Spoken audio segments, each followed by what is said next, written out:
Now welcome our Fossil Ridge Sabercats. I'm Melvin Foley, and I play offense and defensive line. Brody Harmon, left guard. Dylan Drennan, right guard. Nicholas Klabrick, offensive line, defensive line. I'm Dalton Rex. I play offensive tackle and D-end. Damian Masters, running back. Eli Swanson, receiver. Braden Higgins, receiver and kicker. Josh Stetz, running back and defensive back. I'm Cohen Saunders. I play outside linebacker. Braun Southworth, linebacker, D-end, receiver. Adriel Hernandez, corner.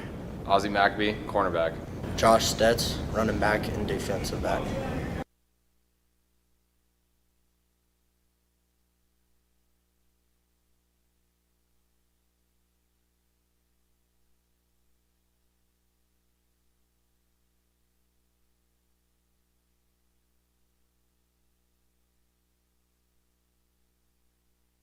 Fossil Ridge football team.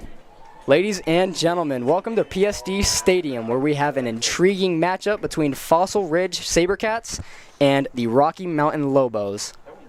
Yeah, it's going to be an intriguing matchup. It's a homecoming game. Tempers are going to be high. Fans are going to be into it. It'll be a great one. We're looking at the 3-3 Rocky Mountain Lobos versus the 0-6 Fossil Ridge Sabercats. Who are some guys you're looking for tonight, Trace? Well, it's been a recurring theme throughout these weeks that Eli Swanson has been a guy that I'm looking forward to see on this Sabercats offense. He has been the majority of the targets on the offensive side of the ball and really the majority of the production as well. Yeah, he's been really good. He's definitely someone to watch out for. He's got some incredible slot skills, but he's been playing a lot on the outside too with his speed and agility. Another guy I'm looking at is Colton Jantz. He's Fossil Ridge's quarterback. He started out rough to the season, but he's kind of found his groove over the past few weeks. His stats might not be jumping off the chart, but his completion percentage has been great. He's been doing what he needs to, and when he gets the ball out quick and on time, he makes really good reads, and I know you love to see that, and I do too. Yeah, absolutely. You touched on it. When he gets the ball out early and to the correct receiver, that is when the offense is in the biggest rhythm.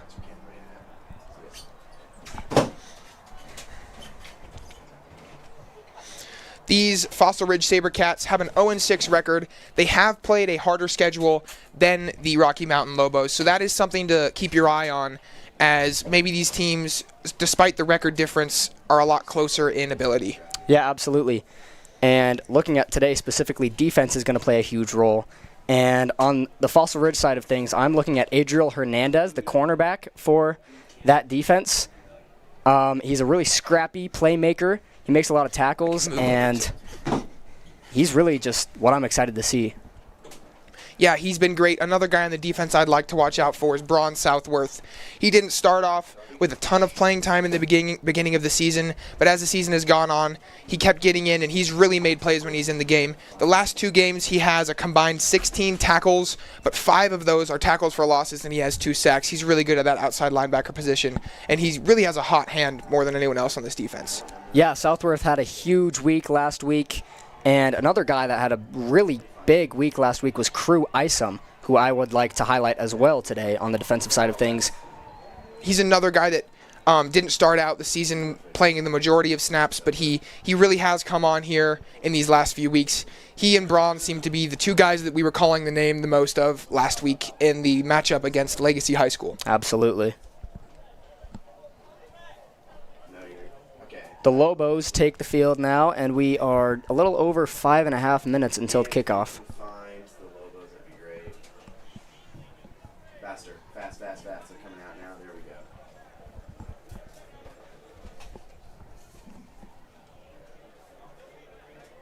The captains for this Fossil Ridge team are going to be number 15, Eli Swanson. He's that wide receiver that we talked about already.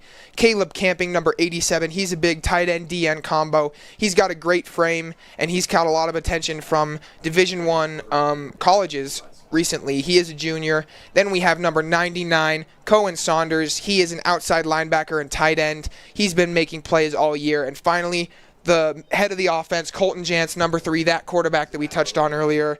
He is just a sophomore, so we really like what we have seen from him so far, and he should grow into being a legitimate high school starting quarterback that can strike a lot of fear into opposing defenses. Yeah, looking at the Lobos side of things, the captains today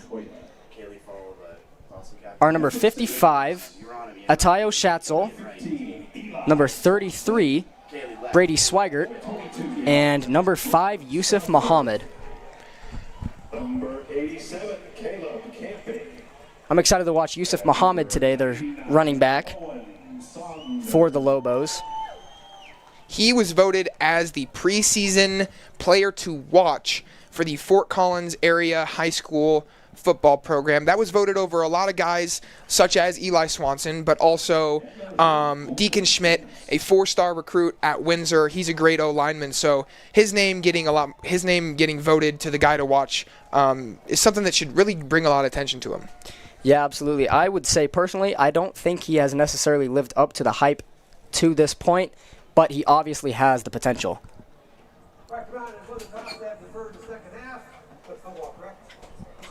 Rocky won the toss, and they have deferred to the second half. So, once again, the Sabercats are going to start with the ball. Something to keep in mind today, it's a rainy day. Not only is it raining as we speak, but it's been raining for a little bit before. Wet turf is something that players hate. It's something that you slip and slide on all the time. It leads to a lot of injuries, actually, which is something to be concerned about. But it mainly is going to lead to drops with the football, fumbles from running backs trying to hold on to it, and people slipping and falling when they're trying to make cuts on this wet turf. Going back to Yusuf Muhammad here, he was voted to that lofty position of preseason player to watch, but he has only rushed for 33.7 yards per game, which is not something you want to see from a guy that was getting all that attention before the season started.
That was the Star-Spangled Banner performed by the Fossil Ridge High School Marching Band. Thank you to those guys. They do a great job. I know football gets most of the attention, but the band has won several state championships, so hats off to those guys, and thank you for coming out. Huge homecoming game here for the Fossil Ridge Sabercats as the student section is packing up, and the offense looking to start things off with a bang here to get some momentum building early. Yeah, Fossil Ridge must-win game for them is something that I would say. They're 0-6, like we have said. They have losses to Loveland, Rock Canyon, Columbine, Regis, Legacy, and Fort Collins. So not a great start to the season for them. There's really a lot of pressure from fans and administrators to really win this game here. Fans didn't expect an incredible season, but this has been definitely a disappointment. Yeah, not only is there pressure outside of the team, but the players themselves are really, really striving to win their first game of the season, and this would be a huge way to win it. Eli Swanson set back deep to return the kick. The kick is up, and the game is underway. Swanson does return it. He takes it out, makes a move, gets out to the 25-yard line and still making moves, gets brought down at the 30-yard line, and that's a huge return to start the game for the Sabercats. Swanson, great job making a couple men miss, using his agility on this wet turf, still staying on his feet, getting through a little bit of contact there towards the end as well. He's going to be a guy to watch on special teams and offense. He has really cooked defenses this year. He is 5th in the state in receiving yards. And let's look at this replay. Look at that. Following his blockers, makes 2 guys miss right there, and then gets wrapped up but gets an additional 4 or 5 yards after that contact. Great job by Eli Swanson. So out comes this Sabercats offense led by Colton Jantz. Max Scott to his left in the shotgun. Jantz gives to Scott. Scott some patient running, but really nowhere to go after a pickup of about 2 yards. With this wet turf, we're going to see some running backs maybe be a little bit lighter on their footing, not make cuts as much as they would want to. As we look at this run right here, got through 1 tackler, but 2 or 3 linebackers right there ready to wrap him up after he got through it. So we're going to see probably more runs than usual with the rain, as well as some slips and falls and some careful placement of running backs' feet. 2 receivers up top for the 2nd and 8. Jantz in the shotgun again. It's another give to Scott. Scott tries the middle, and he gets a chunk of yardage, about 4 yards, to set up a 3rd and manageable. Max Scott is not someone who is known to only rely on jump cuts and his speed and agility. He's a big guy, and he likes to run through people. That's the way that he runs. This Fossil Ridge team running game, without their star running back, Will Huff, that is a very major loss for them. He's not only a fan favorite, but he makes plays every time he touches the ball. Big 3rd down here early on the first drive of the game, 3rd and 4. 3 receivers to the bottom. Jantz in the shotgun, looking to the bottom, and finds Stetz with a jumping grab for the 1st down. A flag does come in after the play. Looks like there's some scuffling between 27 on that Lobos defense and Eli Swanson. Let's see what the referees do with the ball here. Awaiting the call, but for now, it does stand as a 1st down. Looking at that replay, nice catch by Stetz, who is immediately wrapped up. Looked like Eli Swanson, number 15, was doing a little bit of talking there. I wonder if that has something to do with the penalty. Tempers will be high here. This is a homecoming game. Both student sections are in attendance, and there's a lot of beef between these 2 schools. I believe they dropped the flag, so there was no penalty, so it will set up a 1st down. And Josh Stetz, who just made that grab, is filling in for the injured Gavin Zanatelli. Jantz in the shotgun. Some confusion on the play, and the Sabercats are going to burn their 1st timeout early in this game. Head coach Tedford came running down the sideline there, spamming his timeout motion with his hands, yelling at that ref. There was something that he saw that he wanted to capitalize on, or something that he really didn't like with that play call there. Fossil Ridge, with their play calls, has done a lot of interesting things here later in the season. They've done some stuff where they have just gone out and gotten a set. They have stayed in that set, and they've looked at what the defense is showing them, and then they have looked to the sideline to get the play call through various signals. So they a lot of times are going out there without a play call, just a set, just a formation, and then they look to the sideline, see what the play call is, and that's the play that they wind up running. That allows you to see what the defense comes out against you in that set, and allows you to notice some tendencies as well. So 1st and 10 after the timeout. Jantz in the shotgun, gives to Scott, makes the 1st man miss, and he has some room on the outside, jumps, cuts, and gets past midfield to about the 48-yard line. Good pickup on 1st down. Good run there by Max Scott. Like we touched on earlier, this team is without Will Huff. As we look at this replay, good cut there, making a man miss. The next guy does bring him down, but a nice pickup on 1st down. You always love to see that.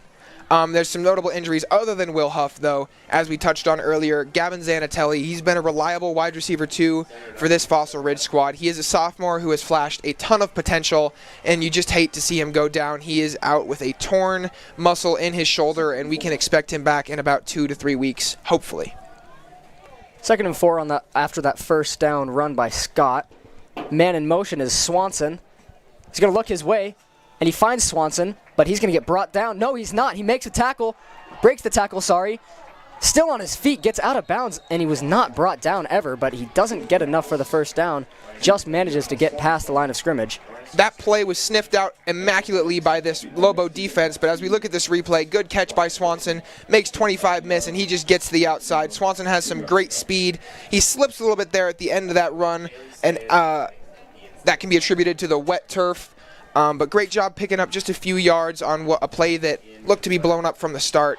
And hats off to those Lobo linebackers for sniffing that out pretty instantly. Yeah, the field looks super slippery as we've seen multiple players already fall to the ground. As here's a 3rd and 2, but a flag is called before the play. And the Lobos are clapping, so I assume it is on the offensive line for a false start. Yeah, it just looked like one of those linemen moved real quick, and that's going to set this team back to a 3rd and 7 instead of what would have been a 3rd and 2. You hate to see that. They were doing a great job moving the ball, stayed on schedule, and now they have a 3rd and longer than they would want instead of that easy 3rd and 2. 4 men out wide. Scott to his left. Jans drops back, fires downfield, and it's intercepted. That is number 7, Champ Rivera. Champ Rivera with an incredible snag there. Good job from that safety position, lurking and jumping across that route right after Colton Jantz released the ball. He was looking for Braden Higgins downfield, it looked like. Let's look at the replay here. Jantz releases the ball to that post for Higgins, and there was really not a window at all. Great job closing space as well as staying on that route. And the Lobos defense is going to get that turnover, and the offense will get the ball around the 39 to start their first drive, and they got to stop on deferring that kickoff. Great start for the Lobos.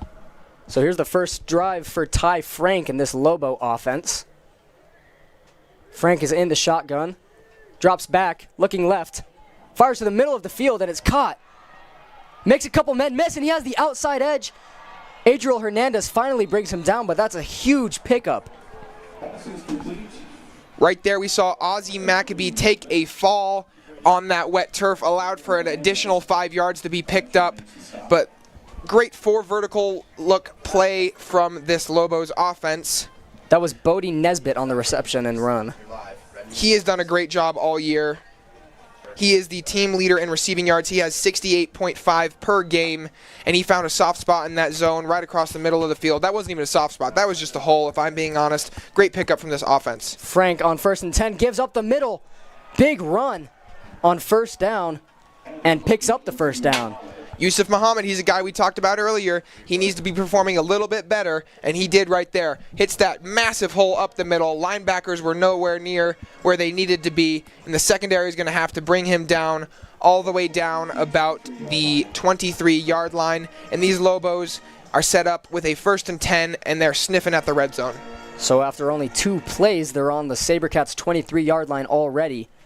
Frank in the shotgun looking to keep this drive going. Drops back, looking left to the end zone, and it's caught! Bodie Nesbitt with the catch. Looks like the cornerback just fell. Looks like Josh Stetz, that cornerback on the play right there, went up to try and make a play and didn't quite get it. He's going to get head topped right there by Bodie Nesbitt. Great drive from the kid. He's going to score. And this Lobos offense has come to play tonight. It's an away game. It's the opposing team's homecoming, and they've showed no fear at all. They've marched down the field and gotten a touchdown off of that turnover. The extra point is up and good, and that puts the Lobos up 7 points early on. This team showed up earlier than any away team I have ever seen, and that really showed me how much this game means to them. These two schools have beef. That's why it's a homecoming game, and they're playing with it. They've come with energy and a lot of enthusiasm, some great play calls, and some great plays made on that defense to get them the ball in the first place, and a great drive there. Going to march right down and score, and the Lobos are up 7-0. Yeah, that drive looked way too easy for this offense, and it was revolved around Bodie Nesbitt and Yusuf Muhammad. Yeah, just 3 plays to get all the way down the field, and now they're kicking it off right back to this Fossil Ridge offense. They didn't have to stay on the sideline for long, didn't have a ton of time to think about that drive that they had that went wrong, and they're going to get the ball back to try and capitalize off of, try and learn from what they did wrong and answer back on the scoreboard. Peter Smith with the kickoff.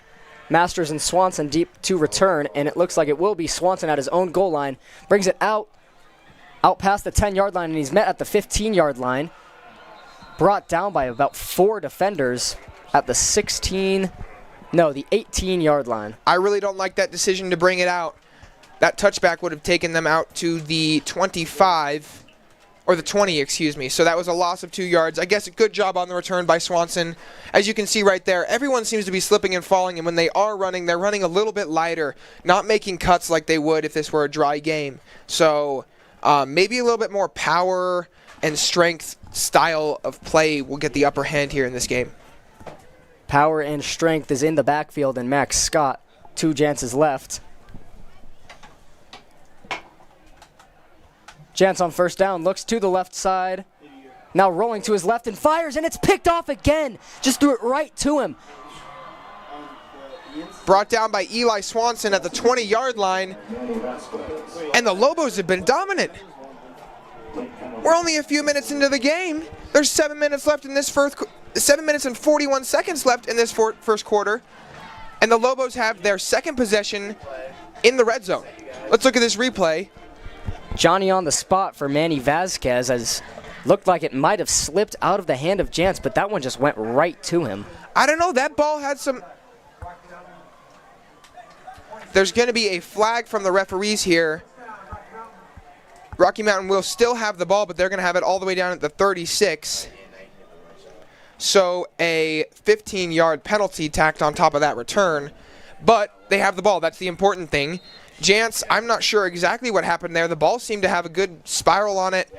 Looked like he knew where he was throwing it, but there was no receiver in the area, and I don't know if the defender had to make a step to either direction to make that pick. Caught it in stride and had a good return. The return was canceled off due to the penalty, however. So here's Frank on 1st and 10.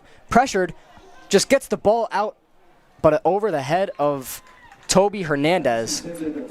Good job of not taking that sack by Ty Frank. He's going to fling that ball up there and out of the reach of anyone. Just going to take the incompletion and reset down. Going to be a 2nd and 10 here.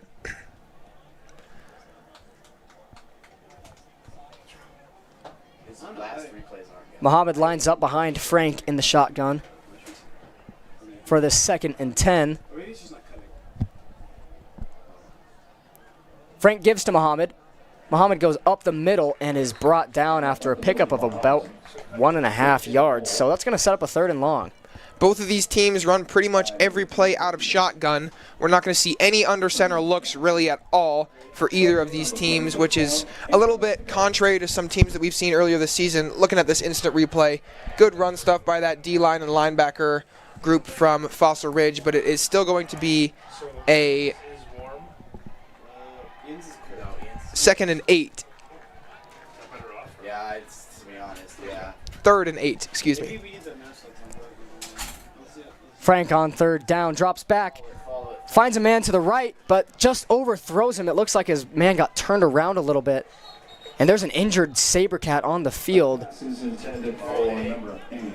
Can't quite tell what player that is from here, but that's not something you want to see. We did talk about the injury really opportunities that we see with this wet turf. It's kind of a situation that really is almost a little bit unsafe, and you really hate to see. Colorado, a state that does not get a ton of rain, so it's able to have turf fields like this, and it will survive through the cold and the snow of the winter, but whenever it rains, it really becomes kind of a dangerous hazard. And this player is still down. We're unable to see who it is because the trainers were on him pretty instantly. But we are hoping for the best from him. And the trainers seem to have some worried body language. This does not look good at all. Doesn't look to be just a cramp. This might be a serious injury. Oh, go the other way, whatever you just did. Redo. There you go, right there.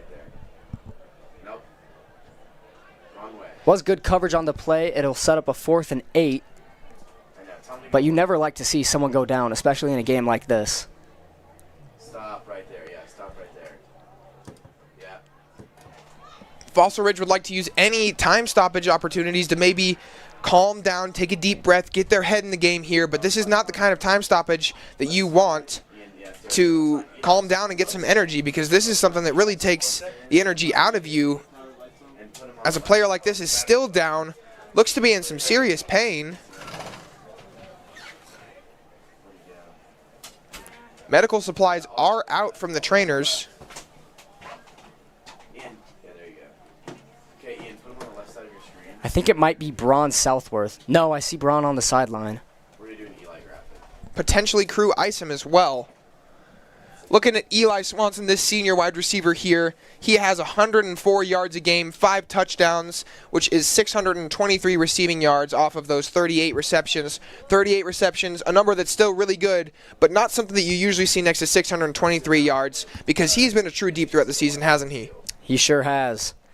It seems like every game there's a play, usually from the slot, where he just beats the safety for a deep ball and winds up scoring a 40-plus yard long touchdown. We'll see if we can see any of that from him later tonight. This does not look good as the paramedics are running across the field to meet the injured Sabercat. This is really bad. It's not Crew Isom either. I see Crew on the sideline. I still don't know who this is. The trainers were on him so quickly because it seems to be very serious. We never got a look at the jersey number or the build of the player to see who this was. All the way out. There we go. Thanks. Zoom in a little bit so you can see your camera cover. I see all 4 DBs in that play are on the sideline, so I really am at a loss for who this could be, and I'm really hoping for the best for him because this looks not good at all.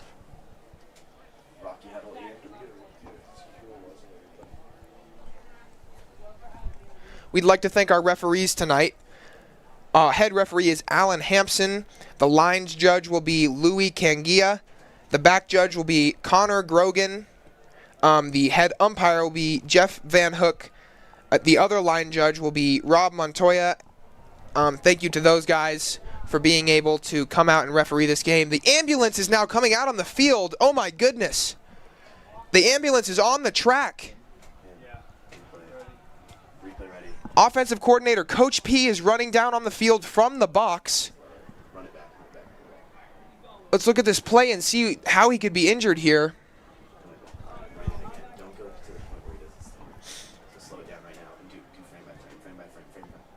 We still can't get a good look at the jersey number from that frame to see who it is. Oh man, that looks like probably some torn ligaments in his knee there as he slips on this wet turf. And his cleats catch, and he rolls up on that leg. Oh, no. That's a season-ending injury if it is the case. They're bringing a stretcher out on the field. Should we show it here? As the player seems to be in some serious pain. Or not Lucas, wait, sorry. And zoom all the way out here. We just got a good look at the jersey number there. It's Simon Beck. He is one of our reserve linebackers, someone who will play snaps throughout the game, is not quite a starter. There's another ambulance coming into the facility with its lights on, coming off of the main road into the parking lot. One ambulance is always stationed here in case of serious injury, but a second one showing up is never a good sign. Sirens are on, cars are moving out of the way, and Simon Beck is still on the turf. Okay. Kaylee, get the ambulance. Multiple sets of paramedics, both teams' trainers and coaches. The entire Fossil Ridge sideline has taken a knee, Ian, get the as well as the majority of Rockies. See if you can get it super quickly. Ian, This team is already without their stars, Will Huff and Gavin Zanatelli. Another injury is the last thing that they want. And you never like to see injuries, regardless of what team you root for or what you want to happen in the outcome of a game. Injuries are not what you want to see.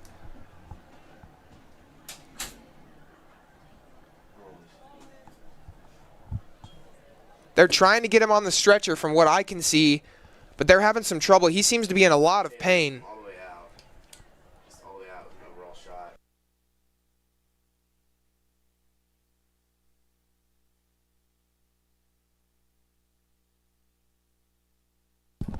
We wish the best for Simon Beck. We're going to take a quick break here. Keep him in your thoughts and prayers.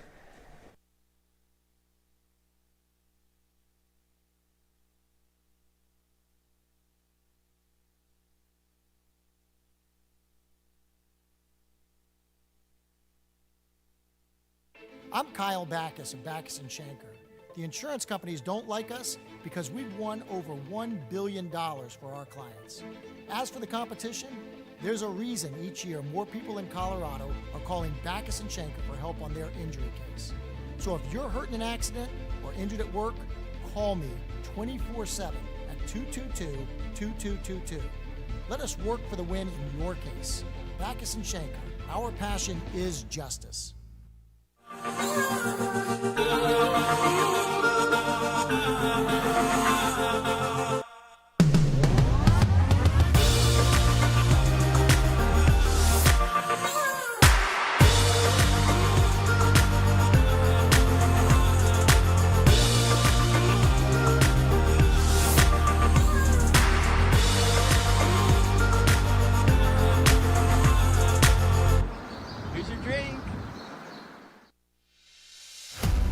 Your car deserves a better routine, so keep it clean with unlimited wash packages at Breeze Through Car Wash. And don't just clean the outside, keep the inside of your car clean with free vacuums at Breeze Through. Just choose a location in northern Colorado or in southern Wyoming and feel great about your day. At Breeze Through Car Wash, easy, quick, and fun.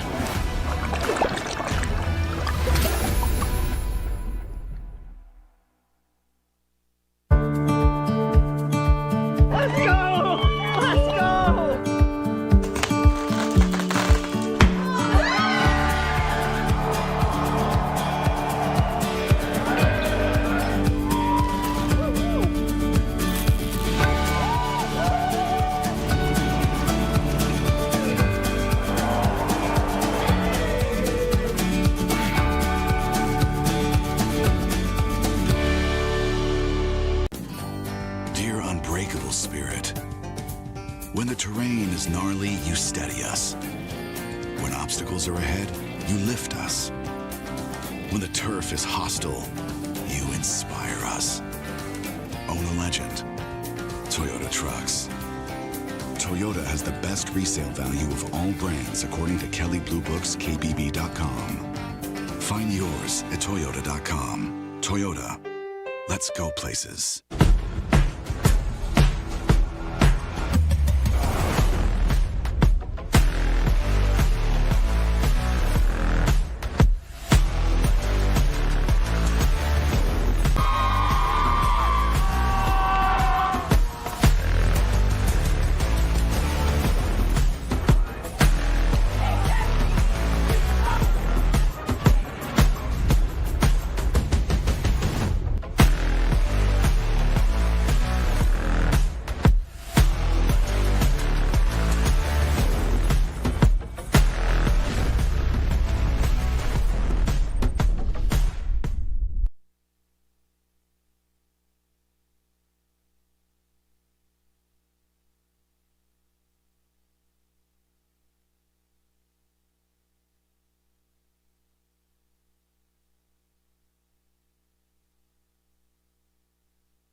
Simon Beck is being loaded up into that ambulance. Took quite a long time. They needed multiple stretchers. His right leg appears to be in a full air cast. Sorry, his left leg is in a full air cast. As we saw on that replay, he slipped on that wet turf when the ball was thrown in his direction, and his cleat seemed to catch on that turf as he was sliding. He rolled up on it. Let's look at this right here. Yeah, that just looks like a textbook wet turf, torn ACL. Right there. That's never a position you want to see someone's leg in. Man, that probably spells the end of the season for Simon Beck, but keep him in your thoughts and prayers. He's probably going through a lot of pain right now, and that's not something that you ever want to see, regardless of who you're rooting for or what you want the outcome of a game to be. Wet turf can be really dangerous, and that's something you have to watch out for. It's a risk that comes with the game, and we really hope the best for Simon. I see you hanging over the edge. You just need to be at your camera and do your thing. There are 2 ambulances on the track surrounding the field. And it looks like they're going to take him away in one of those, presumably to the nearest hospital. Yes. Man, you just really feel for him.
This Fossil Ridge team has already suffered a few notable injuries, specifically Gavin Zanatelli and Will Huff, their star running back and wide receiver 2.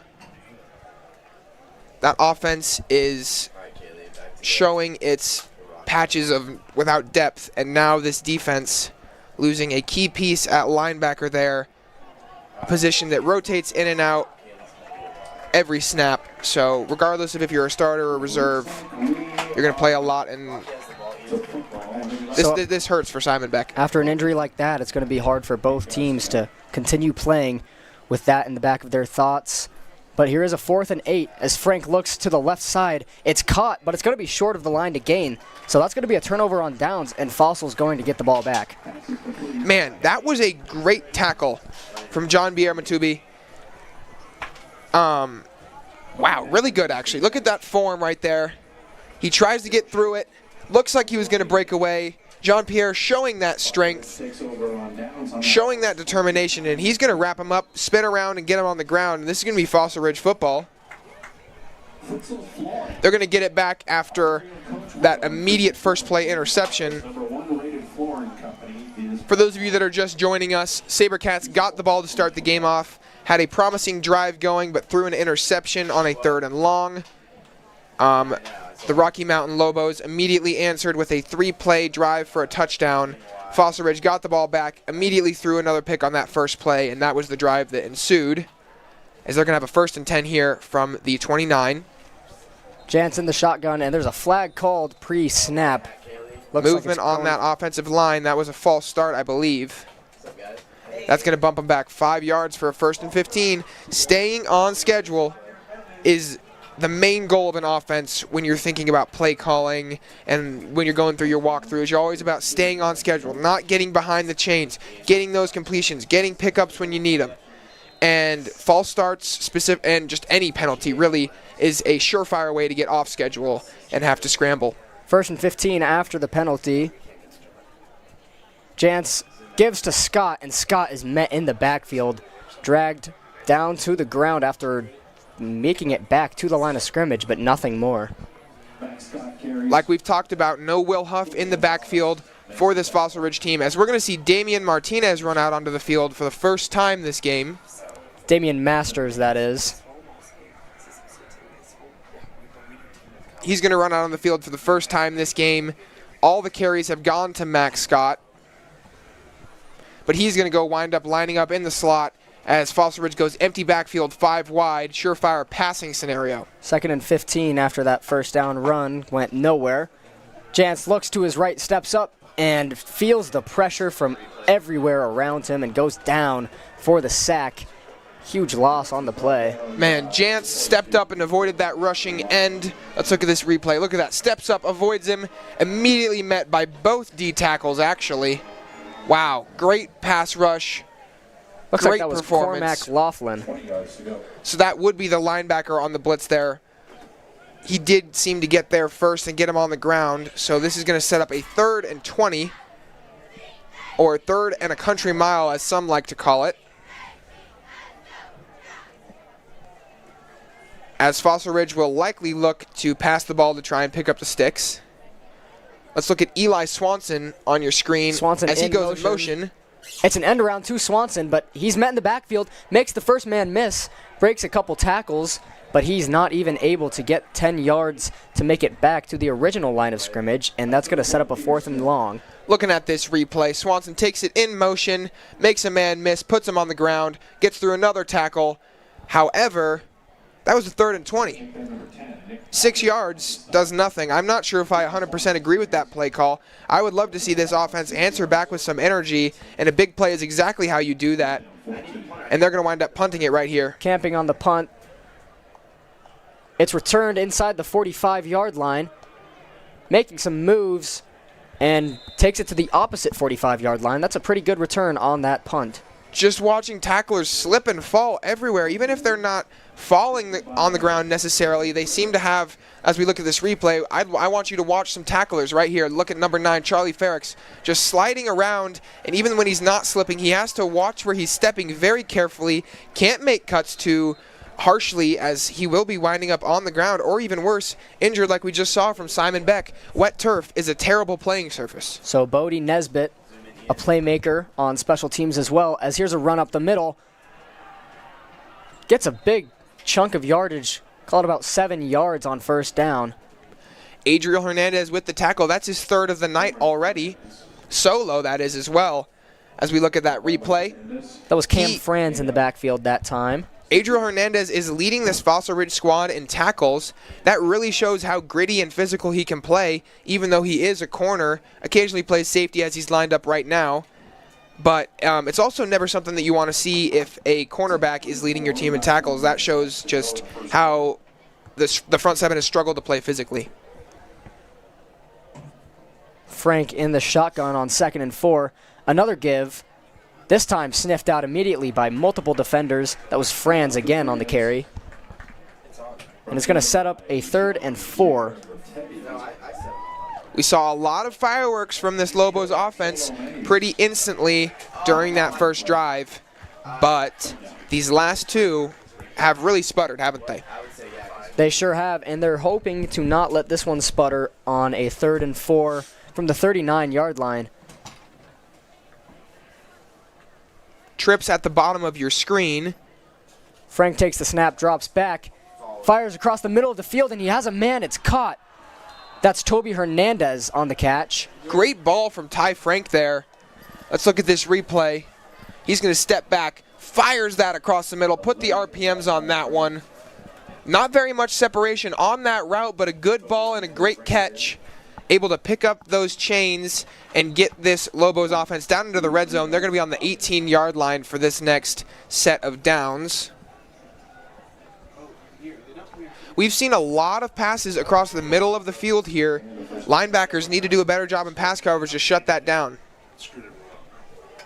1st and 10 after the pickup on 3rd and 4, as here's a give to Muhammad. And he is brought down after a pickup of about 3 yards by many defenders. Yusuf Muhammad, great run there. Showing his physicality, just getting up the middle. Saw some contact early, but still able to pick up 3 yards. Look at that. Met by pretty much the entire D-line, but still able to get a push for an extra yard. That's something we see out of the likes of Blake Corum, always able to pick up an extra yard at the end of a play, even when it's stuffed up the middle. 2nd and 7 from the 15-yard line. It's another give to Muhammad. Goes left, breaks some tackles, and inside the 10-yard line, and picks up the first down. Good run by Yusuf Muhammad. Tackle there by Julius Perez, that other linebacker. Got him down from behind. Also wrapped up by John Pierre Matubi at the end of that play. Brought down at the 7-yard line to set up a 1st and goal situation. They're going to have to go about 6 or 7 yards here to get into the end zone. They're going to have 4 tries to do it. Let's see. Muhammad in the backfield. It's a give to Muhammad, just straight up the middle, and he finds his way into the end zone. Great push by that offensive line. Low man wins, and you know it. Kept pretty much all of the linebackers and D linemen out of his way. Look at that hole. Look at that hole. Nobody but the secondary there to make a tackle. And good job by Yusuf Muhammad. Getting through that contact at the 2, stays on his feet, gets into the end zone. That is 6 for this Lobos defense, and they go up 2 scores. Looking to go up by 14 after this extra point. It is up, and it is true. So it will be 14-0 for the Lobos. And the Sabercats are behind early on their homecoming game. I know for one, with talking to these Sabercat players, I've been talking to them all week. They've had this game circled on their schedule since the moment that it came out. And this is not the way that they wanted to come out and play this game. There's a minute and 15 seconds left in the 4th quarter, and they're already down 14-0. So a couple drives early in this game, but just mistake after mistake for the offenses. There's 2 interceptions and a drive that just went backwards on their last attempt. We talk about how we love to see Colton Jantz get the ball out quick, early, on time, make good reads, and he hasn't really done much of that yet tonight. Swanson back to return the kick. And he just lets it go over his head for a touchback. That is going to give this offense the ball at about the 20. They really need to do something here. They need to answer back. They're down 2 scores early. It's still the 1st quarter. Try and capture some of this energy that you've lost. Get down the field, get a touchdown. Maybe that's an electric play. Maybe that's a long, methodical drive, but something needs to happen right here. Ian, you'll be tight. Kaylee, you'll be tight. So Jant's coming out on the field to try to change how this game has gone so far. Down 2 scores, looking to do something here to not let this game get out of hand. 2 wide receivers at the bottom of your screen. Jantz with Scott to his left. He drops back and fires to the middle of the field, finds Eli Swanson, who makes the grab. Pickup of about 22 yards. Not a lot of defenders down in coverage there from this Rocky Mountain Lobos defense. As we look at this replay, Swanson got a great get off, good release, got past his man. Ball was a little bit underthrown though. I would have liked to see that significantly further out in front of him and maybe a little bit more over the middle of the field, give him some room to run after that catch. That could have been a touchdown, but still a great pickup from Eli Swanson there. Good job by Colton Jantz connecting, trying to get back into that rhythm as he's already thrown 2 picks here in the 1st quarter. Inside 40 seconds left in the 1st quarter as Jantz drops back and looks right, finds Braden Higgins on the right side, just short of the 1st down. But a good pickup on 1st down. Looks like an 8-yard pickup. They're going to have the ball at the 49. Set up for a 2nd and 2. Maybe a time to take a deep shot. What do you think, Trace? Yeah, I would like that. I would also like to see whether or not they're going to get a playoff in the 1st quarter. But they're going a little slow. It's not looking like they're in too much of a hurry to get one off. Just 7 seconds left on the clock, and it looks like they're going to let it burn all the way off. Not sure if it was intentional or not, as they look a little surprised as the whistles blow, but that is going to be the end of the first quarter. We have seen a lot of mismanaged clock this year from the Sabercats offense, whether that's players struggling to hustle back to the line or coaches not calling timeouts when they should. Let's look at Colton Jantz right here. He is the sophomore quarterback for this Fossil Ridge squad. He has your stereotypical quarterback frame. He's tall, he's big, and he likes to throw the ball. He's got all the arm talent in the world. He's got a 63 completion percentage across this season, 1,215 yards. That translates to 203 per game, and he has 10 touchdowns. But he also had 7 interceptions coming into this game. That's now up to 9. Not the kind of ratio you want to see there. He is still young. He is still learning. He has shown a lot of potential. The arm talent is definitely there. I would love to see him grow, but this really hasn't been the Sabercats' year so far.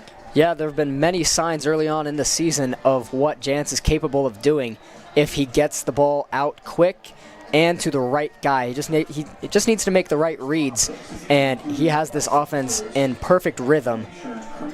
He really has a howitzer for an arm, though. I mean, I would trust him to make pretty much any throw in the book. Needs to work on that mobility, that agility, that speed. He's a true pocket passer at the moment, but he can really do it with that arm of his. Second and short, 2 yards. We said to look for the deep ball. Let's see if we get a look at it. No, he's met in the backfield, but there is a whistle blown, and it looks like there's a flag on the play before the snap. It's encroachment on the defense, so that's just going to give them the first down after 5 yards. Set up with a 1st and 10 now, it looks like, from about the 44-yard line. Student sections play a big role in games. This is a crosstown rivalry, so both student sections were able to make it out. We got a pink out on that Rocky Mountain Lobos side and a blackout for this Fossil Ridge High School student section. It's a homecoming game, and spirits should be high. Jantz gives up the middle to Scott, who's met ferociously after a pickup of 2 yards. Man, he really got lit up there. That was number 33, Brady Swigert. I've seen him on film all week. He has the ability to make hits like that. Upending him, putting him on the ground. Great form tackle. Good job. Yeah, Max Scott's not a small guy, so that's really impressive that Swigert was able to pick him up and slam him to the ground after that pickup of 2 yards. Still in the same formation, they got 1 tight end and 2 wide receivers at the top of your screen. Max Scott still in the backfield as they're set up for the 2nd and 8. Jantz gets the snap and gives to Scott, who tries the right side. Finds a little bit of a hole, but not much going, and he's slammed to the ground again on that play. Same Swigert thing. again, Swigert again. Another pickup of 2 yards, so that was a little bit of deja vu on that run, just to the outside instead of the inside. Looking at that replay there, great tackle by Swigert. Something I've noticed on film from him is he's struggled to take good angles at tackles, but he's done a great job on these last 2 plays so far. Big hits from him too, big hits. 3rd and 6 on the 40-yard line. Colton Jantz going to run into the huddle. He has a play call here. 3 wide receiver set, 1 tight end. Jantz with Scott to his left again. Looking to his left after he drops back, and he finds Caleb camping for his first touch of the game, but that's not going to get anywhere near the first down marker. Good tackle by Cormac Laughlin right there. As you can see, he goes low on the big man. He's a hard guy to bring down. Caleb camping, the reason he's getting all this Division I attention is because of that frame, because of that size that he has and the way that he carries it. So he's a hard guy to bring down, especially if you're solo. So great tackle there. Offense stays out and faces a 4th and 3 after that 2-yard pickup. Jantz in the shotgun. Looks over to the sideline for a call. Looks like that might have been what we talked about earlier, where they go out without a play call to get a look. So Jantz drops back and pump fakes to the right side, now rolls out right and finds Caleb again. Camping makes the catch at about the 31-yard line, and that's going to move the chains for a first down. Good pocket presence from Colton Jantz there. Little bit of a blitz. Let's look at this replay. Able to scramble create to the outside, finds Caleb Camping wide open for that surefire pickup. Eli Swanson with a little bit of space downfield as well, but I'm glad to see him just take the easy completion and pick up the chains on 4th and 3. That's exactly what you want to see from a young quarterback, not taking that deep shot that has risk, especially on a 4th and 3. Yeah, there was some mobility shown by Jantz. Good throw on the run. Something we need to see more of from him. Jantz looks to the left, fires to the middle of the field and finds Eli Swanson.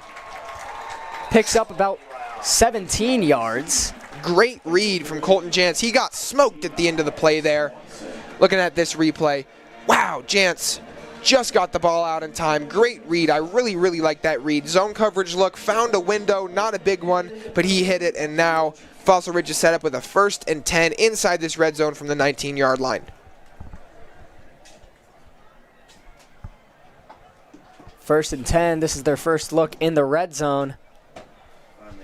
And Jantz in the shotgun with Scott to his left. It's a give to Scott up the middle.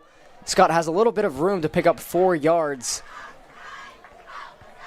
It's what you want to see on a first down, at least 4 yards. That was another 2 tight end set from this Fossil Ridge team. They love to run the ball out of it right there, as we see with that run. The 2 tight ends you're going to see on the field most of the time are Josh Malone and Caleb Camping. Caleb Camping is the tight end 1 on this depth chart. He's going to be getting the majority of the passes in his direction, but Josh Malone is a good piece for blocking, and whenever you see this 2 tight end set, Fossil Ridge will probably be looking to run it. 2nd and 7 from the 11-yard line as Jantz drops back. Pressured again, rolls out right. Has a lot of room in front of him, and he takes off using his legs. Gets about 3 yards. Oh, man. Braden Higgins running across the middle of the field, wide open, calling for the ball there. Great job by Colton Jantz getting out of that blitz, picking up what he could, but I would have loved to see his eyes scan the field just one time there. He only looked to his right. If he looked across the middle of the field, he would have seen the easy touchdown. I bet he's going to be regretting this when he sees this in film later this week. 3rd and 4. Decent pickup on the play to keep this drive going. Ball on the 8-yard line. Swanson goes in motion, and he's looking left, finds Swanson. Swanson makes the catch, and he just gets met by 4 defenders with not a lot of blockers. Looks like he did pick up the chains. They are going to spot him about a half a yard past him, it looks like. Yep, they are. It's hard to tell, actually. No, they aren't going to move the spot has changed a little bit. They brought it back a yard from that initial sideline spot. Let's see right there. Forward progress before he got brought down. Might have picked it up, but they're not moving him. It's going to be a 4th and inches right here. Expect to see a run up the middle. Probably a tush push to try and pick this up. I don't know if I agree with that spot. It looked like forward progress picked up those chains when he first caught the ball. There was press coverage on the outside, so the corner was there to be able to make that tackle. He did start running backwards a little bit before he was met, so maybe that's what they're saying. And it's going to be a 4th and Still inches. From the shotgun, though. Jantz looks left. Finds a man, and it's Swanson in the end zone. Caught for the touchdown, Eli Swanson. The Sabercats are on the board here in the second half, and that's a great read by Colton Jantz. Also a great route from Eli Swanson. Good cut on that speed out. Hard to make a cut like that on wet turf. Gets open, makes a good catch, and an even better read and a better throw from Colton Jantz. The Sabercats answer back. It looks like they're going to have a little bit of energy here now. Extra point to be down by 7. Follow it. Fan favorite Eli Swanson getting a chant from this student section. As he was a huge 3 foot part. by 5 foot Eli Swanson head cutout is up in the student section. They're loud and they're in the game right now. A lot of fans here on the Sabercats sideline for this homecoming game, as they're facing a 7-point deficit right now, but hoping to build some momentum off of that drive that they just capitalized on. They have not only filled the large student section, there's overflow seating into the parent seats, which are also surprisingly very full. Love to see these fans representing and showing out. It is a homecoming game, so there is always a lot of energy. Love to see it, love to see it. 14-7 after that touchdown grab by Eli Swanson. 6 minutes and 44 seconds left in this second quarter. Fossil Ridge hoping to get a stop here and get the ball back with enough time to hopefully mount a scoring drive here to end this second half. Go into halftime with a little bit of momentum. Hopefully the score is tied by then, and they can build off of that. But it all starts with the defense here. Let's see what they can do. Braden Higgins going to kick it off for this Fossil Ridge team.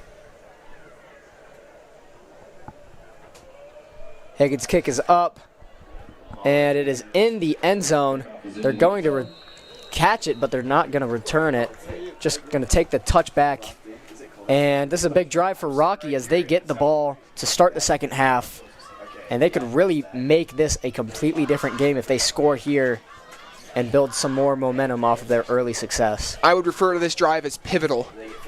They can either go up 2 scores or give the ball back to the Sabercats with a chance to tie the game before halftime. Not only is momentum a big factor when looking at this drive, but also the score. They've got 4 wide receivers out on the field. To give to Muhammad, and he rumbles with a couple men dragging him, but he picks up 3 yards, maybe 4 yards on that first down rush. Good head down running from Muhammad there. He picks up about 4. We haven't seen anything explosive from him yet today, but as we look at this run, look at that. Contact at the line of scrimmage, and he gets 4 yards past it. That's something you love to see out of a running back, something you see out of the likes of Cam Scatabo, maybe Blake Corum, guys that are famous for picking up yards in short scenarios when it really doesn't look like there's much of a hole. Frank on the 2nd and 6 after the first down carry. Drops back, looks to the left side of his field. He has a man, and it's perfect coverage by Josh Stetz. That was incredible coverage. No room at all to throw that ball in there. Stetz is going to celebrate, but head coach Tedford immediately over there to yell at them to get back to the line. I bet he's trying to save as much clock as possible for this offense, as this Lobos offense is set up with a 3rd and 6. But looking at this play here, great coverage by Josh Stetz. Look at that. I mean, not a single step of separation. No room to throw that ball in there. It was a good ball from Ty Frank, but not a good read. Great coverage. Love to see it.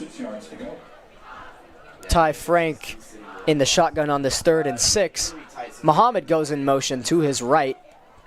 Nobody followed fakes him. to his left, and then fires to his left to a man, but again, perfect coverage by the Sabercats. Josh Stetz and Adriel Hernandez meet him. Adriel Hernandez, great job getting that ball free. That's a big hit. Josh Stetz as well from behind. Let's see. Post across the middle. Frank throws it, and that catch, he had separation with the route, but great job closing space by Adriel Hernandez. Josh Stetz caught up there towards the end, able to punch that ball free, but it really looked like Adriel made the play there to get that ball free, and the offense is going to have the ball back with 5 minutes and 51 seconds left. That's a lot of time. Yeah, that was a really good play design, and Colin Brown was open until he was not by that amazing swarming defense, and that's a pretty short punt.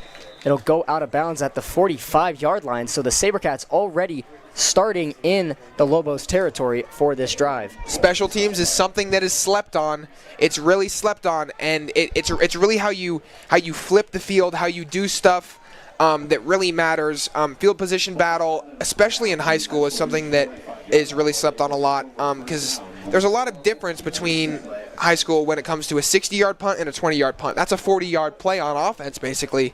So a bad punt, especially in a scenario like this where you're really looking for a stop, is not what you want to see from this Rocky Mountain special teams unit. Exactly. Also, with the Sabercats building momentum off of that last drive, sets them up in perfect field position to just stay in rhythm and find something on this drive. Yeah, they've got the ball past midfield at the 45. Jantz gives to Masters on the left side, picks up about 5 yards, and that's a good pickup on first down. We haven't seen very many carries from Masters so far today, probably because of the wet conditions, if I had to guess.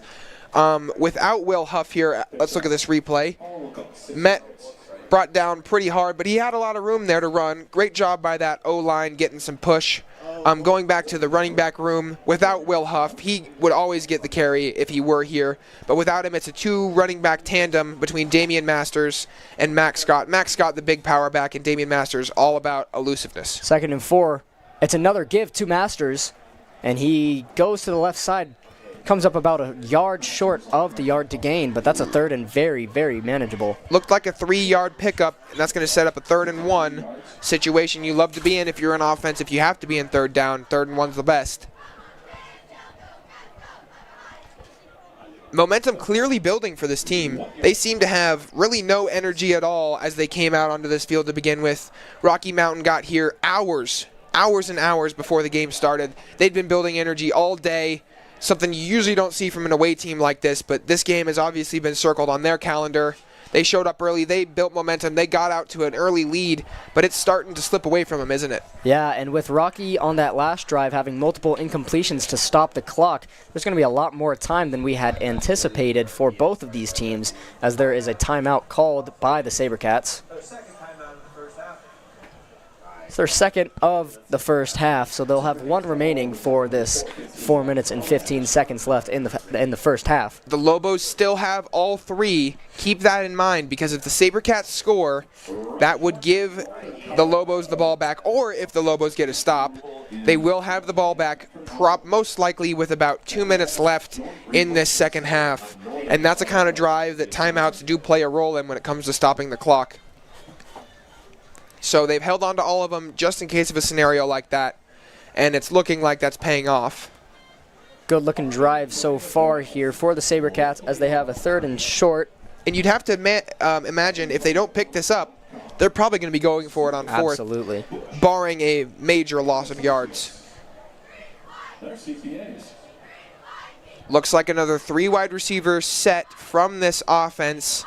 1 tight end, that's Caleb Camping at the bottom of your screen in that line. Masters still in the backfield for this 3rd and 1, and he gets the ball again, met in the backfield, but stays on his feet and picks up the first down. Good run by Damian Masters as he gets the first down and about 2 more yards. I'm liking what I'm seeing on this drive from Damian Masters. He's just picking up yards. Nothing flashy, but he's picking them up when he has to, breaks a tackle there like you need, and gets an additional 1 or 2 after contact. Yards after contact are a big thing in high school football. You wind up with a lot of them, and it just showcases who's the most physical, who can play the grittiest, who doesn't give up, and who has the most fight in them. Yeah, absolutely. And here's a 1st and 10 on the 32-yard line. It's another give to Masters, tries the left side and picks up 1 yard.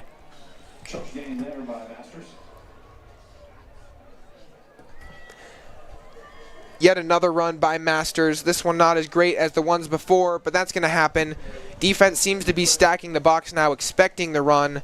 I wonder if this Fossil Ridge offense can hit this defense with a play-action pass. Maybe have Colton Jantz fake a handoff, maybe roll out a little bit, maybe stay in the pocket, get those linebackers to vacate their spot, get the safeties to maybe hesitate for a moment, and you've got a deep threat in Eli Swanson. You've got a great route runner in Braden Higgins that you can probably hit across the middle of the field or further down. Try and stretch this defense. Play action is something I'd love to see right here. It's been all runs so far on this drive, and that brings the clock down under 3 minutes. There's a stoppage and a flag before the play. If this is a false start, it's a delay of game on the offense. Going to wind up with the same style of penalty. Just a pre-snap blunder from this Fossil Ridge team. Is going to move him back 5 yards. We talk about staying on schedule, which is something that they have done on both their scoring drive and this drive so far, but it's not going to happen right here as they're set up with a 2nd and 14. Probably going to change the play call there as they do wind up huddling up again. They come out in the same set, but they might be looking to pass it with this 2nd and long. Masters still in the backfield for the 2nd and 14, but Jantz drops back. It's a screen to Masters. Masters has a lot of room on the left side, and he gets within a yard of the first down. Hats off to Josh Stetz with that downfield blocking. He was moving his man. Oh, man. There's another flag on the field. That's some dirty laundry. And the Sabercats are celebrating, looking like it's going to be a first down. Refs have not moved the ball yet.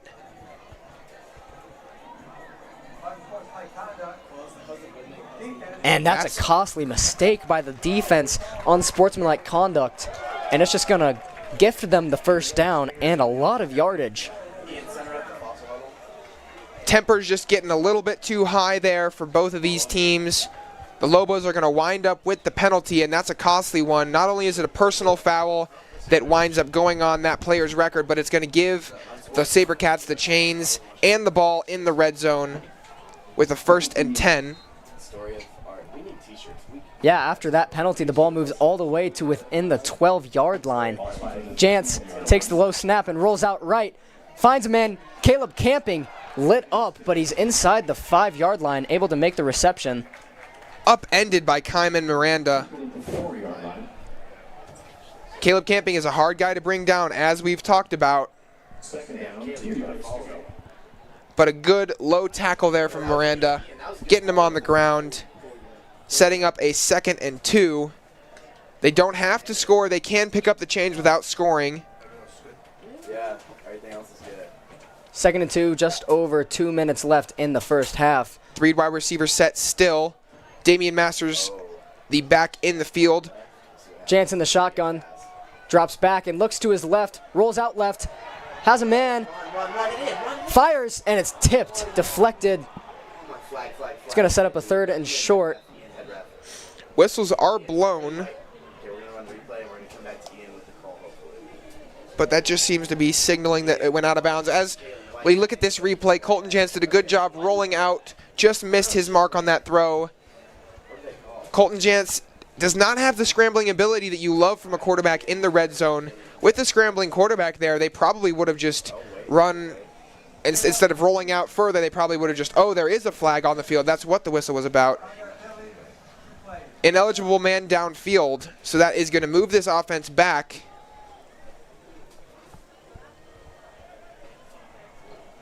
So not only was it incomplete, they're set up with a further down now. To the 9-yard line, 2nd down. It's going to be 2nd and 7. Same set still from this Fossil Ridge offense. Linebacker show blitz. Masters gets the handoff and goes left. Picks up a couple yards, but that's going to set up a 3rd and medium. It's some of the penalty. Yardage back. So after that play, the clock is ticking.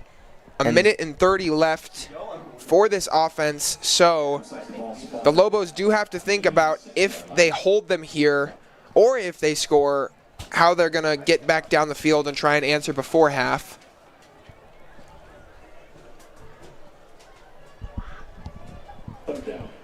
Third and 5, and I would assume once again this is probably going to be 4-down territory for this 2 wide offense. receivers at the bottom of your screen.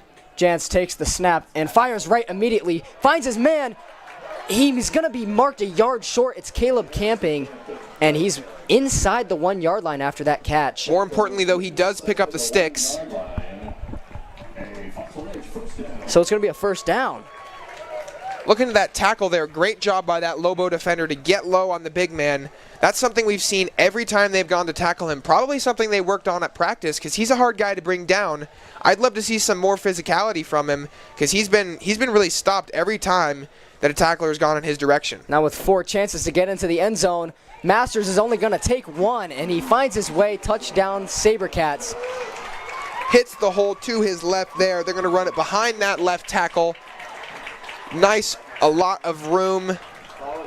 There was a guy in the backfield, but he made a miss. And number 5 punches it in for 6. And this Sabercat team is going to kick an extra point here to tie the ball game up. Just a really big drive for Damian Masters, as he was the majority of the plays we saw, and he did a great job on that drive. Here is the extra point. It's up, and it is good, and that'll tie the ball game with 41 seconds left in the first half. 14-point comeback by the Sabercats. We've seen touchdowns from both Eli Swanson and Damian Masters now for this Sabercats offense. They got down 14-0. Their first 2 drives were interceptions, but they've answered back, and it's a tie ball game, folks. There's 41 seconds left for this Lobos offense to try and do something, but the odds are not in their favor, as that's really not enough time to work with. Great job by that Fossil Ridge Sabercats offense. Burning clock, not giving the Lobos a chance to mount a long drive before half. Yeah, and the Sabercats are getting fired up. Both sides of the ball looking like completely different teams from the first couple drives of this game. The defense has been able to stop pretty much everything that this Lobos offense has been trying to throw at them. The Lobos came out with all the energy, all the enthusiasm, and they still have some energy. They're playing hard, but they haven't looked like the better football team ever since that energy boost has worn off. Fossil Ridge getting some momentum going now. Braden Higgins going to kick it off here. Special teams play to start this drive before half.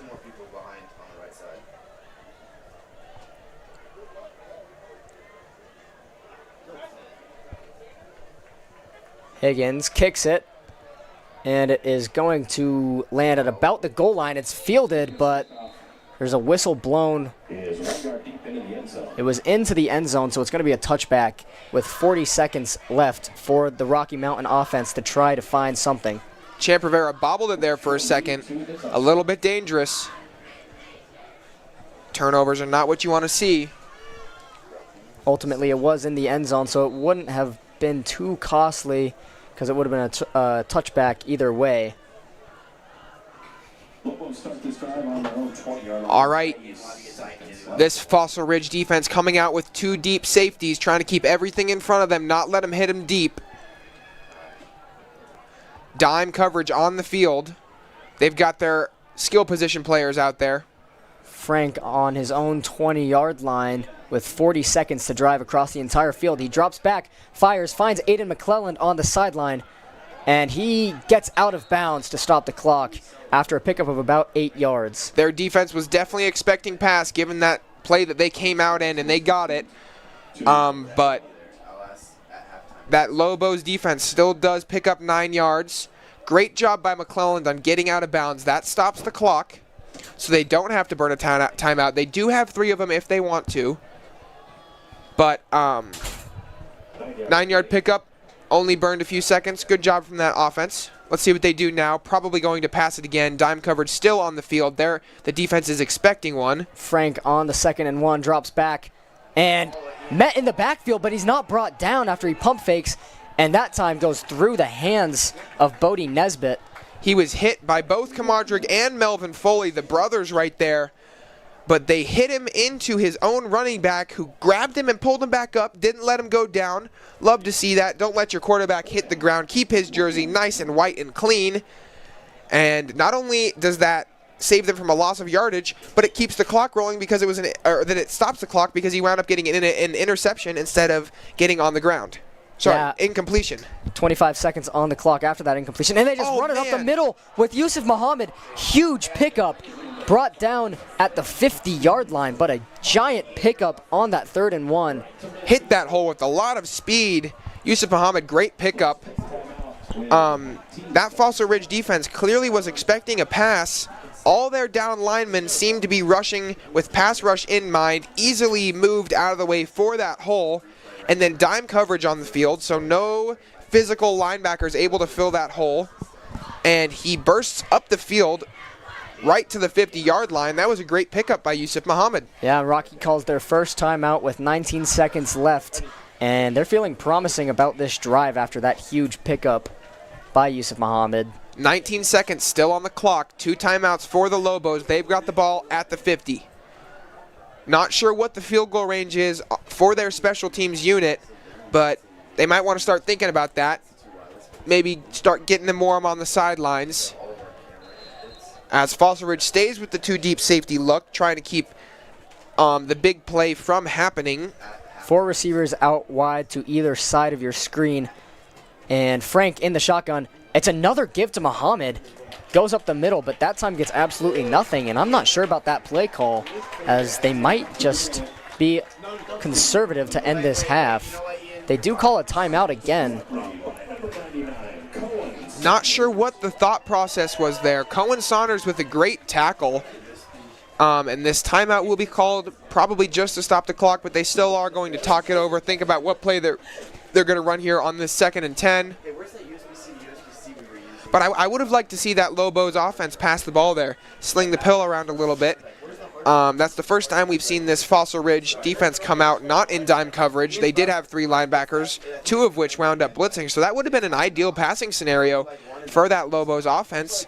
But Fossil Ridge knew what they were looking at. I wonder if they noticed something on film, noticed a little bit of a tendency there, because they expected run, and they got that run. That's a drive-changing play. Yeah, and they had to make a difference because that play before was a huge chunk of yardage on the ground, similar play, but this time goes nowhere and sets up a 2nd and 10 with 13 seconds left in the half. One more timeout for the Lobos. Ball at exactly the 50-yard line, and Frank in the shotgun. Takes the snap, drops back, fires, looking deep, and this one's overthrown through the hands of Drew Cipher. Maybe should have picked it off, but incomplete nonetheless, and there's only 6 seconds left on the clock. Looked like both Drew Cipher and Ozzie Maccabee, the 2 seniors in this secondary, both tried to intercept it, maybe broke it up from one another. Not a great ball from Ty Frank or a good read. Both safeties and the corner were hanging with that route deep down the field, and that really should have been an interception, end of the drive. But it is 3rd and 10 anyways with 6 seconds left. They're going to burn their last timeout. They don't have to worry about stopping the clock, as this will likely be the last play. So they're going to talk over what they're going to try and do to get on the board here before the half ends.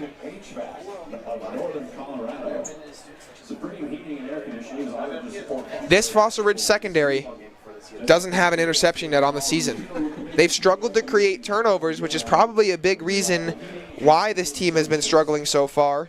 And you really would have loved to see them get their first turnover there on that play. Unable to come up with it. Not a big deal in the grand scheme of things, but no interceptions is not something you usually see 6 games into the season. Yeah, very few turnovers for this defense, as they've had a couple fumbles throughout the games, but no interceptions like you said. And now 6 seconds, they're going to most likely be looking deep as they're set up with 4 wide. Yusuf Muhammad in the backfield. 2 safeties deep for Fossil Ridge. They've got dime coverage. Fakes the handoff, and Frank is going to look across the middle of the field, and there is the first interception of the season. Doesn't do much, as it was just going to be incomplete, but Adriel Hernandez gets the defense the first interception of the season. Looking at this replay, Ty Frank just misses his mark with the throw. Not a good read or a good throw. Adriel Hernandez, right spot, right time. He's been a playmaker in this secondary, and he did a great job of getting them their first interception of the season.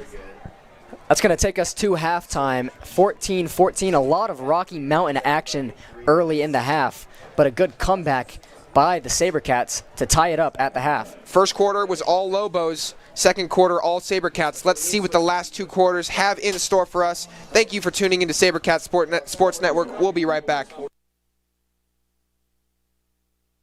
I'm Kyle Backus of Backus & Shanker. The insurance companies don't like us because we've won over $1 billion for our clients. As for the competition, there's a reason each year more people in Colorado are calling Backus & Shanker for help on their injury case. So if you're hurt in an accident or injured at work, call me 24/7 at 222-2222. Let us work for the win in your case. Backus & Shanker, our passion is justice.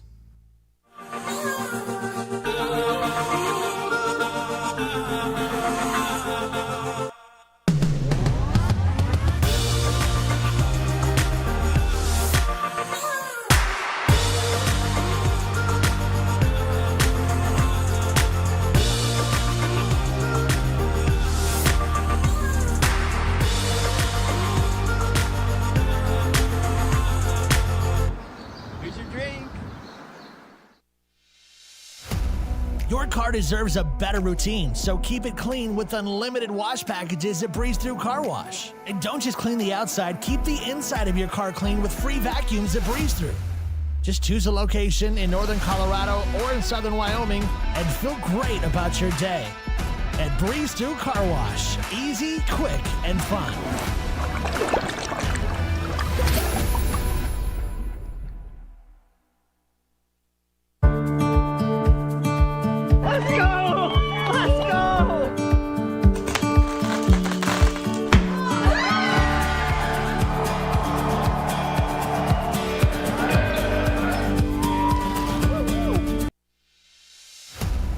Your car deserves a better routine, so keep it clean with unlimited.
Welcome back to Sabercat Sports Network.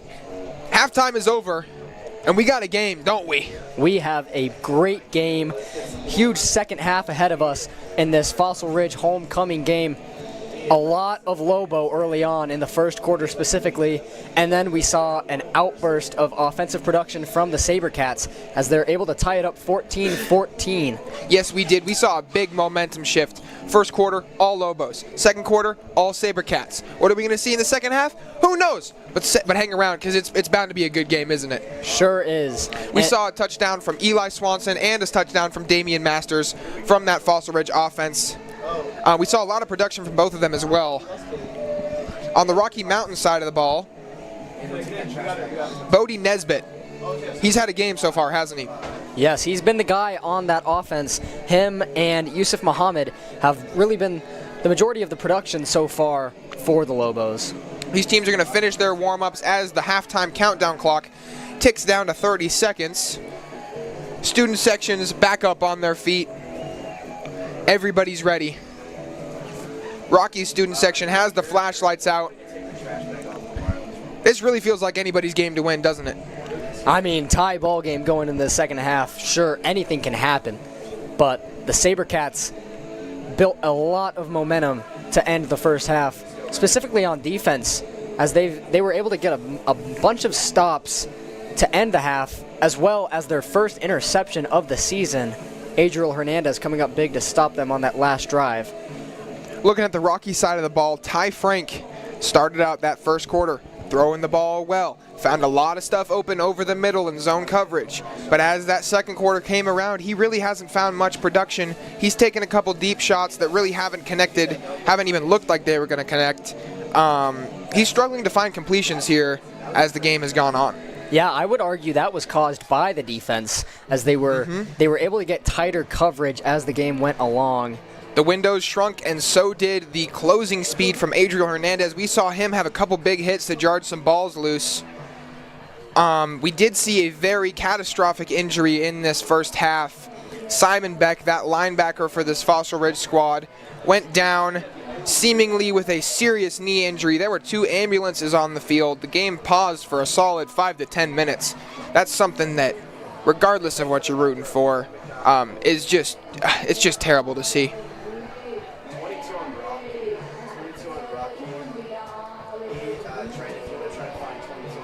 This Rocky Mountain team came out onto the field hours before I've seen any away team come out. We were here early setting up for this broadcast, and we usually don't see the away team show up until an hour and a half until after we're here. But they were here before us, weren't they? They were before us, and they were out with their uniforms on, getting prepared, probably adapting to this weather. The field has been wet, soggy conditions down there. We've seen a lot of players slipping. Wet turf is a really hard surface to play on. Never easy. We've seen a lot of slipping, and even when you're not slipping, you got to notice on these plays, players are more cautious about what they're doing with their feet. They're not accelerating as quickly. They're not making jukes like they would. They're not making jump cuts. They're not launching into tackles like they usually would because they don't have that footing on this wet turf. Yeah, a lot of the runs we've seen have just been bully balls so far. They've just gotten momentum in the backfield and just found a hole. One hole is all they need right now, as they're able to just slip through multiple tackles. So Rocky to start the half with the ball, and they're trying to build momentum, which they did a good job of early in the first half. Fell off a little in the second half, but they're capable of doing big things on the offensive side of the ball. Braden Higgins stretching himself out before this kickoff. Rocky won that coin toss before the game, and they deferred it. Interesting fact, Fossil Ridge, 0-6. What's their record on coin tosses, Trace? They are now 0-7 on coin tosses after this game, and most of them they have, the winning side had deferred the ball to the Sabercats, so they've been starting the second half on defense for the majority of their games, if not all. Yeah. 0-7 on coin flips is statistical anomaly. It's a 50-50, so that's something that's really interesting to see. as the Lobos will have the ball on offense here to try and build some momentum for this second half. 14-14, 12-minute long quarters, so we're going to have 12 on the clock when this ball is booted as Braden Higgins takes his steps to send us into the second half. Higgins getting his steps out.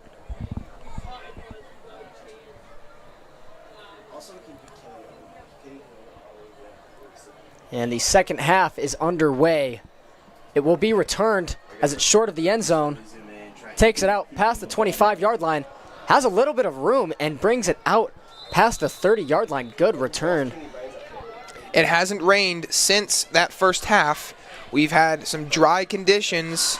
Well, not dry conditions, dry skies. It is sprinkling a little bit more as this second half has started, but the field should be a little bit drier. We saw some good mobility there from Nesbitt on the return. So maybe the conditions are getting a little bit better. But we'll see as this offense comes out onto the field. They've got 4 wide receivers out, 2 on either side of the ball. Frank in the shotgun to start the second half. A man in motion. It's a give up the middle to Muhammad, and that's a solid pickup on first down of about 6 yards. Yusuf Muhammad, a guy we talked about before the game. We needed to see something from him. We needed to see a performance. We wanted to see some juice. And he's given us a little bit of that. He's done a great job of picking up yards on plays that were blown up. He gets through contact. There's been some runs that are stuffed up the middle that he's still picked up 3 or 4 yards on. So I've loved to see that from him. Maybe look at him for a big play in this second half. Yeah, you compared him to Cam Scatabo early on in the broadcast, and he has been showing that bully ball, like I said earlier. Frank gets the high snap, and it's another give to Muhammad. This time he goes nowhere. Picks up maybe a yard, but that's going to set up a third and manageable for this offense. Jean-Pierre Matubi on that cornerback blitz. Got to him really quick. Look at him right there. That was the first down carry right there that we were watching on that replay. But that second down carry, the defense did a lot better job of stuffing the run, setting up this 3rd and 3.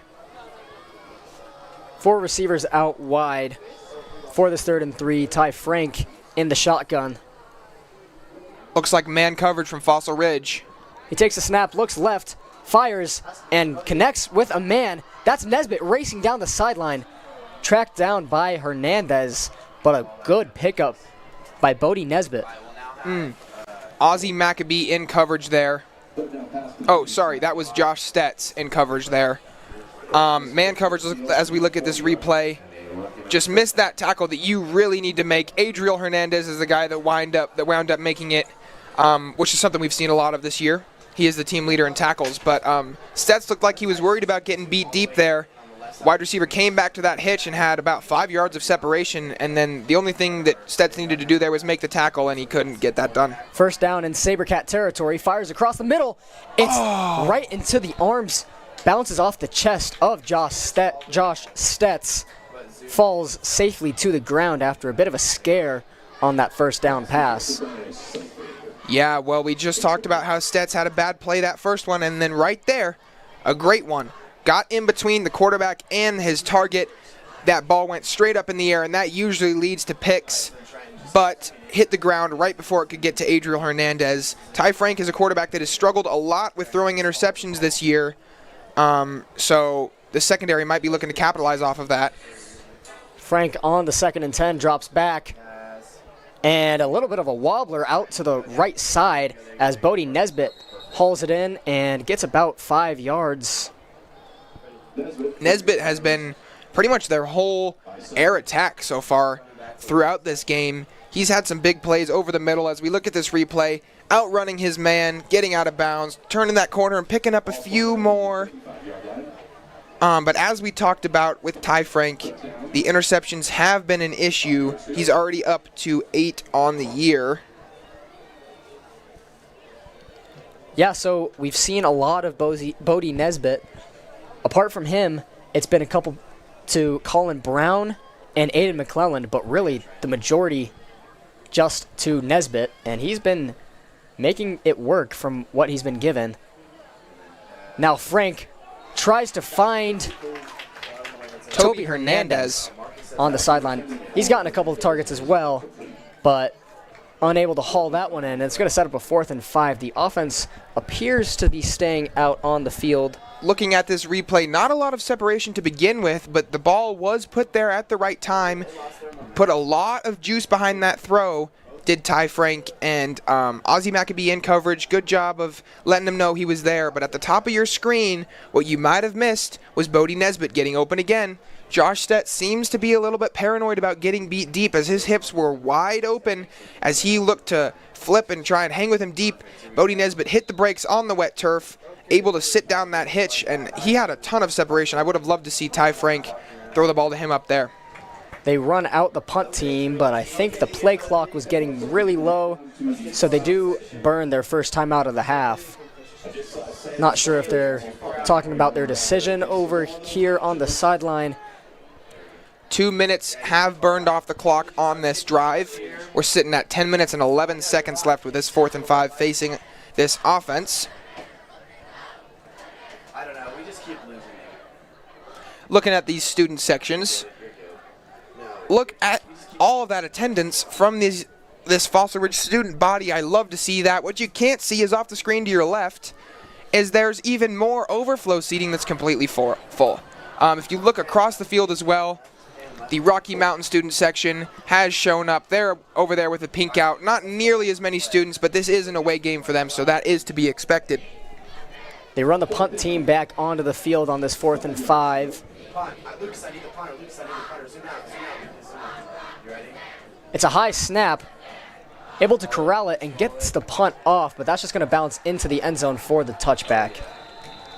Looking at film for this Rocky Mountain special teams, their punt game has been pretty good. It has not, though, in this game. In the game that they had against Legacy, which is a common opponent with Fossil Ridge, they had a 68-yard punt down at the inch-yard line. And it wasn't down. It stopped on a dime. Wow. It was an incredible punt, something that is shocking to see out of an NFL punter, let alone a high school punter. So this Rocky special teams has clearly shown the ability to flip the field, but they really haven't done it yet today. They had a very short punt earlier, and now this one that went out of the back of the end zone, giving that offense the ball at the 20.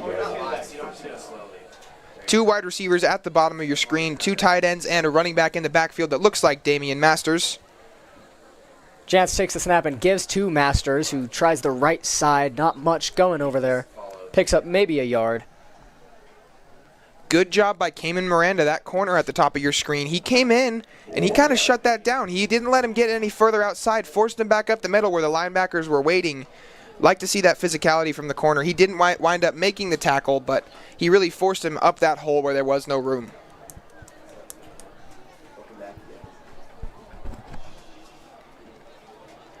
Colton Jant's going to run back into this Fossil Ridge huddle.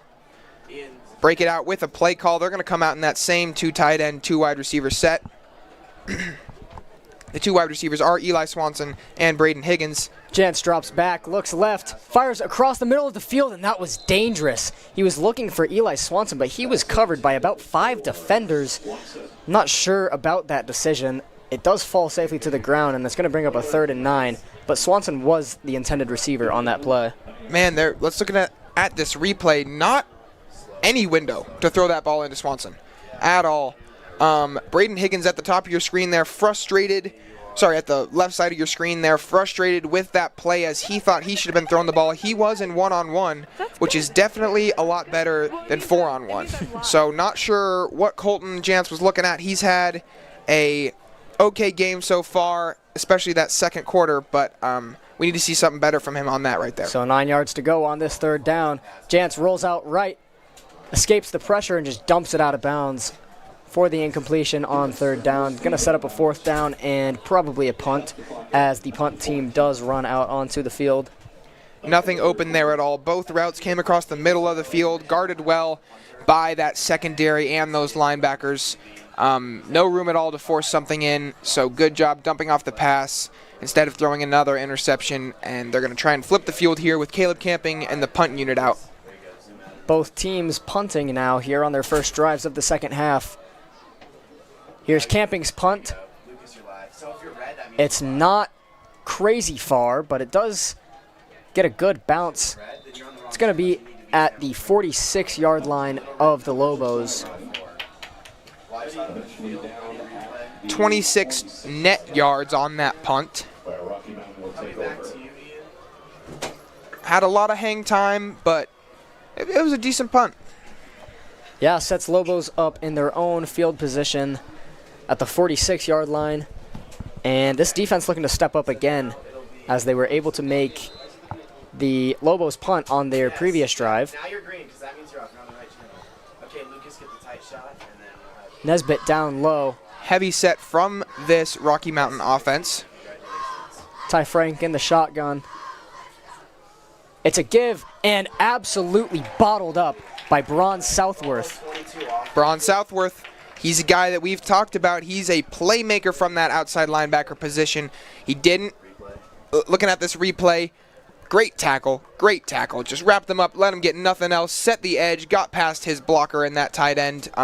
He's a guy that didn't necessarily get a ton of playing time. He was still a starter on this defense, but he's really come into his own here in these past 2 to 3 weeks, just going crazy in specific the last 2 games. We've called his name a lot in this booth. He loves to get tackles for losses, so we'd love to see a great second half from him. 2nd and 14 after that tackle for loss. They try another run. This time bounces out to the left side and gets a good pickup, but it's going to set up a 3rd and long. Tackles for losses are a great way to get that offense off schedule, so Braun Southworth with a drive-changing play that I love drawing attention to there. Good run to the left side, as you're seeing on that instant replay, just not enough to pick up the as much as they probably would have wanted. And they're set up with a 3rd and 7, which is gettable, but it is still not at all where you want to be if you're a play caller. From their own 49, a 3rd and 7. Frank fakes the give, rolls out to his right, and he has some room to run. Gets a good block, but he does not get the first down, and he is hit very hard on the sideline by Drew Cipher. I'm sure he's getting an earful from everybody on that sideline right there. This is a homecoming game. Tempers are high. We've already seen 2 unsportsmanlike penalties in this game. Looking at the replay, showing off his mobility skills, and he doesn't quite pick up the chains. Drew Cipher with a good tackle. Looks like he was going to run out of bounds, but might as well get that extra hit in on the quarterback, get in his head, and they're going to be going for this 4th and 1 here. 4th and 1, the Sabercats looking to get this They're stop. stacking the box on defense. They're expecting run. They get a run, but the Lobos are able to pick up the first down. That was number 28, Addison Armanda, on that carry. Man, I want you guys to watch on this replay. Watch that O-line push every single D lineman backwards. No progress at all in that D-line. On a run stuff, you would love to see that line of scrimmage stay exactly where it started or go backwards a little bit. But that one went backwards the other way, about 2 yards, forced the linebackers to have to stop that, and that's an automatic pickup of a first down on a 1-yard play. 1st and 10. Another give to Armanda, and he has a lot of room. Blazing speed, picks up the first down and plenty more. Finally brought down by Stetz. He's going to get him right up sniffing on the red zone. Great run there. As we look at this replay, just hits the hole with some speed, makes a safety miss, forces a corner to come across the field and make a tackle. Just a great run. Picking up yards and getting them within scoring distance here as they are tied, and there are 6 minutes and 30 seconds left on this clock.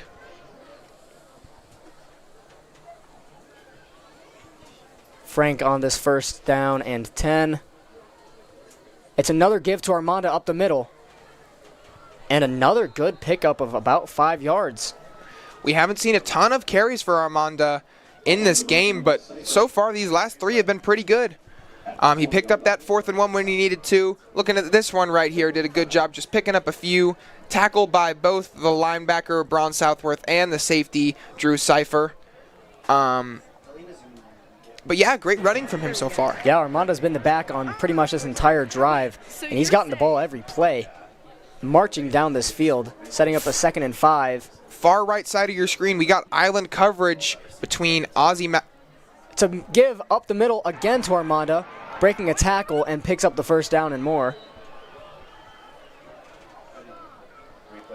Rocky got the look that they wanted as we look at this replay. Just pounded the rock again with Armanda. They haven't been able to stop him yet. And we haven't seen the physicality that we would love to from this Fossil Ridge defense all season, really, but especially here in the second half. They're getting pushed backwards on every run play. Every single one. Yeah, Ty Frank and this Lobos offense have seemingly gone away from the pass at the moment, as they've just have everything working on the ground with Armanda. There's a fake to Armanda. Frank rolls out right, and he has a man, and he's into the end zone for the touchdown. That's exactly what you do when you're a play caller and the run is working. Play action, you fake that handoff. Linebackers vacate. Every single wide receiver in that frame right there beat their man. They had a step on everyone. Look at this replay. Look at this. Great ball fake by Ty Frank. Every single linebacker vacated. All that space across the middle. Safety comes down to try and make the tackle, but there's just not enough space as they were already backed up against their own goal line, and that's going to be an easy touchdown for these Lobos. They're going to try and take a 7-point lead with this extra point as it is up and good. 21 Lobos, 14 Sabercats. Kason Brown, the recipient on that touchdown, makes the Lobos take the lead for the first time in this second half. And the Sabercats already came back from down 14 points earlier on this game, and they're going to need to do it again here, down 7. Yeah, great drive from Rocky Mountain. They got 14 unanswered scored on them, so I love to see that right there from them, going down, showing that they haven't lost all their momentum and that they came here to play. They came out with some energy, and they may have had to punt on their first drive, but they get it right there. 21 as they add to their score. They're going to kick it back to Fossil Ridge here with an opportunity to respond. Eli Swanson and Damian Martinez back deep to receive, but you can probably expect Eli Swanson to return it as he's returned pretty much every single one. Yeah, Masters been back there the entire time with him, but not really getting it as Peter Smith's kick is up. And this time it goes to Masters. Masters fields it from inside his own 10-yard line, gets a good return, takes it out past the 25-yard line, and keeping his legs moving to the 27-yard line. Good return from Masters there. I think they kicked it to him to keep it away from Swanson there, but still a great return from Damian, getting up the middle, makes a man miss, and still carries a guy with him for a couple yards, gets them up past that 20, and basically the equivalent of an 8-yard pickup when you think about it. That when those kicks would go for touchbacks, they get them at the 20, so however far past the 20 they go is how many yards they're picking up on that special teams play. Chance gives to Scott on this first down run. He bounces out to the right side. Oh, pile driven. My goodness. Champ Rivera. What a hit. Max Scott is not a small guy. Max Scott is the power back for this team. And if we watch this replay, he gets a shoulder to the chest, picked up completely, and then landed on. Wow. That is some hard-nosed football. Perfect. You can zoom in a little more. 2nd and 7 after that huge hit by Rivera. And they give it to Scott again. He tries the middle this time, and he picks up the first down. Clearly unaffected by that big hit. He's going to pick up all the yardage that he needed right there. Move the chains, get the ball up to the 40. Good job hitting that hole as we saw on that instant replay. He's going to stay in. Masters is still on the sideline. They've split carries so far this game in the absence of Will Huff. It's another example of that bully ball running style we were talking about earlier, just running it straight up the gut, putting his head down and picking up extra yardage after contact. Island coverage on the top of your screen. Jantz drops back, looks left, finds Josh Stetz, who makes the leaping grab, picks up about 5 yards. Guess what Cole just said? And he's slow to get up. Oh, man. That's what I'm saying, Cole. Oh, he's hurt. Take me off. Cole, take Manny me off. Vasquez Cole, with the tackle there. He popped up immediately after that and started to run his mouth. And I wonder if he knew that Stetz was down and hurt. And look at that. He gets up. Ooh, potentially that. It looks like he's holding his right knee right there. We've already seen a pretty catastrophic knee injury earlier in this first half with Simon Beck 2 ambulances came out on the field. They had an air cast and stretchers, so you hate to see another one, regardless of who you're rooting for. Yeah, the trainer's working on the right leg. Seem to be stretching it out just like it's a cramp, but I think he tore his ACL. can't be too sure. Okay, because it looked like he was paralyzed. Good catch by Stets, excuse me, He's fine. as we look at this replay. Good catch. Got up for it. Got down to try and avoid the brunt of the hit. Nice 5-yard pickup on first down. You love to see 5-yard pickups on first down. That's the definition of staying on schedule. He's going to be able to walk it off, probably just a cramp. Hopefully nothing more. Actually, he is limping a little bit, so potentially it is a little bit more.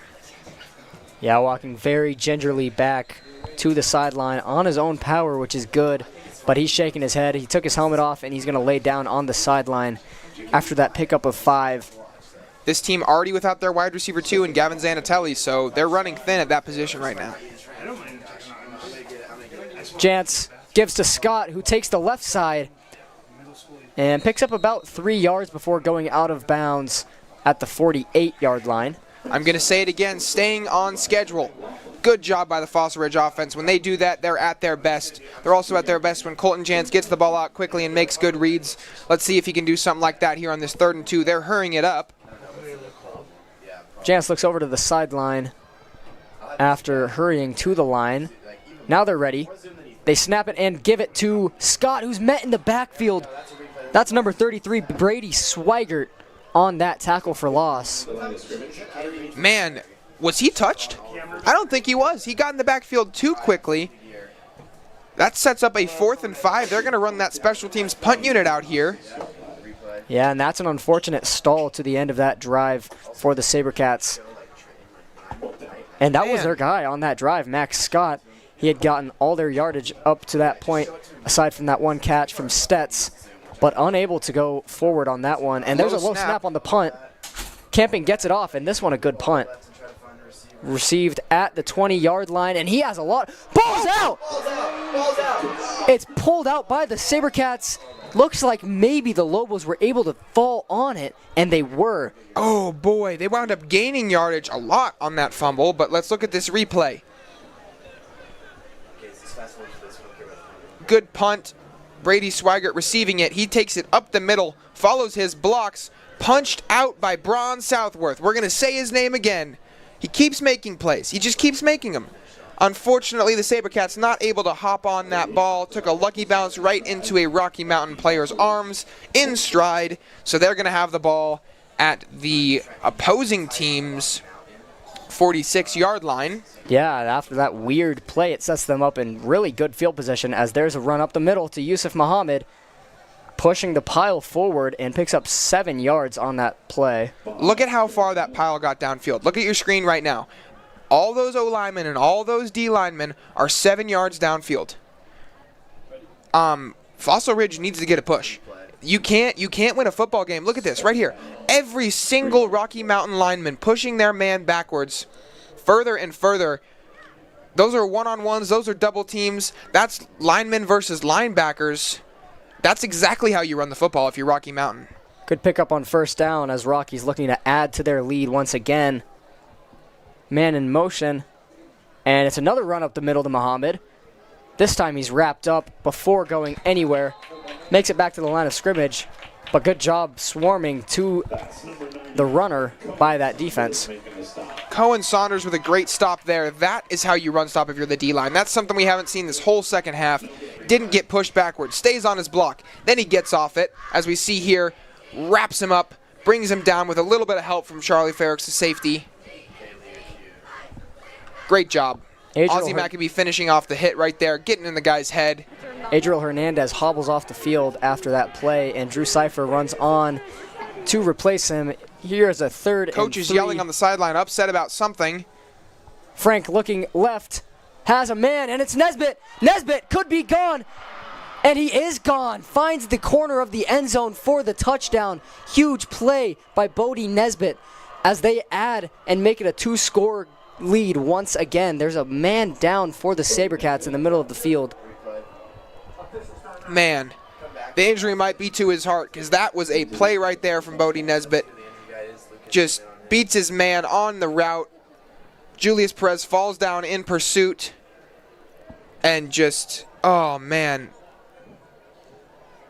Going up 2 scores again is this Rocky offense, is this Rocky team. They've answered back in this third quarter.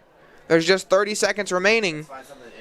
We saw 14 in the first quarter from them, and now 14 in the third, but we also saw 14 in the second from the Sabercats. So if they can score 14 here in the fourth, we've got a pattern and we've got overtime. So they're definitely going to be looking to do that. As the down man is still injured. I think it's Josh Stetz down at the 30-yard line after that play. He was the guy that just got injured. I guess he got back in for this play and is feeling it again. Maybe he should have stayed on the sidelines a little bit longer. He was in coverage on that play as well.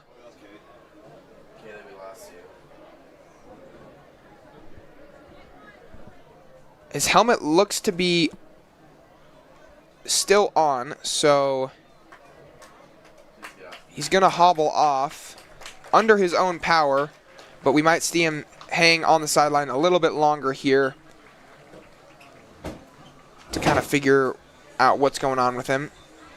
Head coach Tedford to his left there, headset in hand. I'm sure he's frustrated right now. This team needs to answer back. 30 seconds left in the third quarter, so we still have a whole quarter of football to play. But with this extra point, they could take a 14-point lead once again. It's up, and it is good, so they are up 14 points. Good drive from the Lobos offense. Bodie Nesbitt capping it off on the catch and run. And now the Sabercats are looking to repeat what they were able to do in the first half and erase a 14-point deficit for the second time this game. Second half of the field, just how you did it last time. And then people who are receiving the ball, and then Lucas, you can get. They need an electric play. I think that's what they need. Yeah, they have 2 electric return men in Swanson and Masters. So whichever one gets the ball on this kick, I'm sure they will be really looking to make a couple men miss. Swanson told me earlier today he's getting himself a kick return touchdown. That's his goal for this game. He's getting a kick return touchdown. They need it right now more than ever. Let's see what he can do. See if they give him an opportunity or if they will kick it Masters' direction. Smith's kick is up, and it is going to be fielded by Swanson. And he goes to the right side. Not a lot of blockers there, but cuts back into the middle of the field where he is met by a brick wall, brought down at about the 22-yard line. Good moves there from Swanson. Let's look at this replay. Good catch, moving the ball around. Bounces it outside, but then right back inside.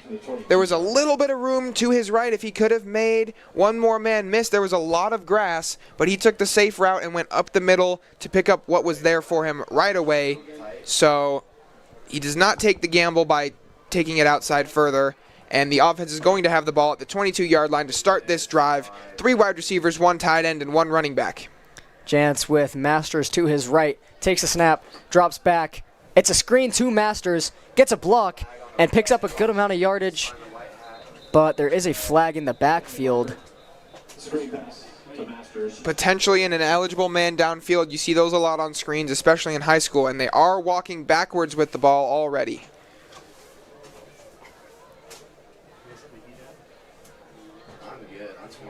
Call seems to be holding.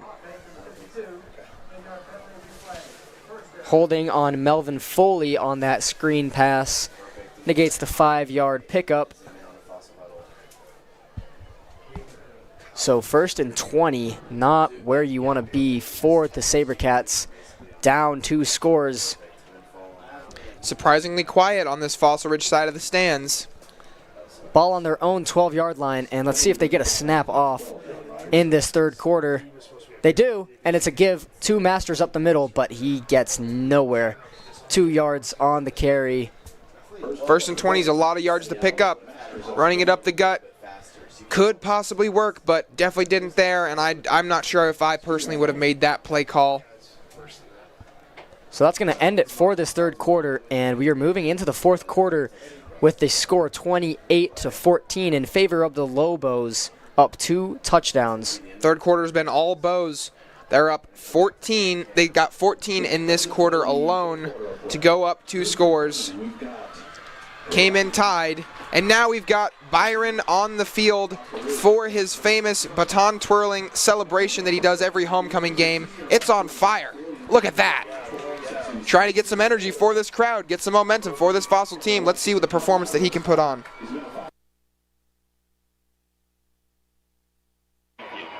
He competed in Italy for the 25 World Championships. Please join me in welcoming Byron Anderson.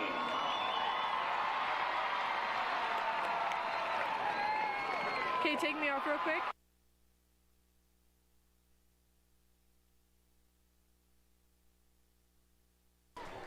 An absolutely electric performance from Byron Anderson as usual. Gets this student section back into the game.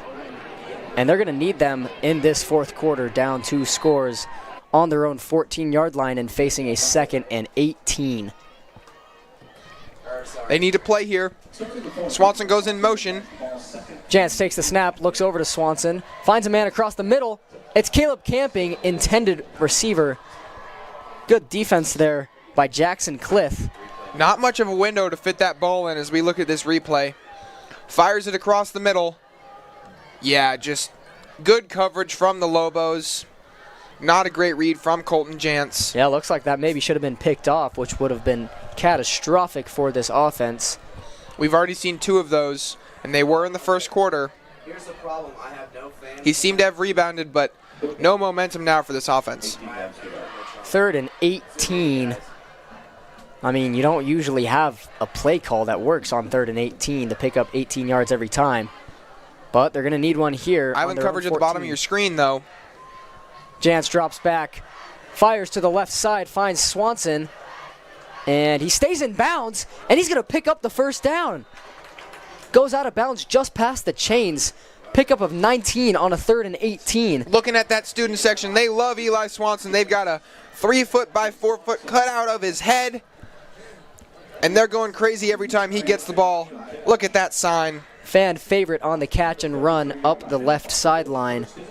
Big pickup to keep this drive going.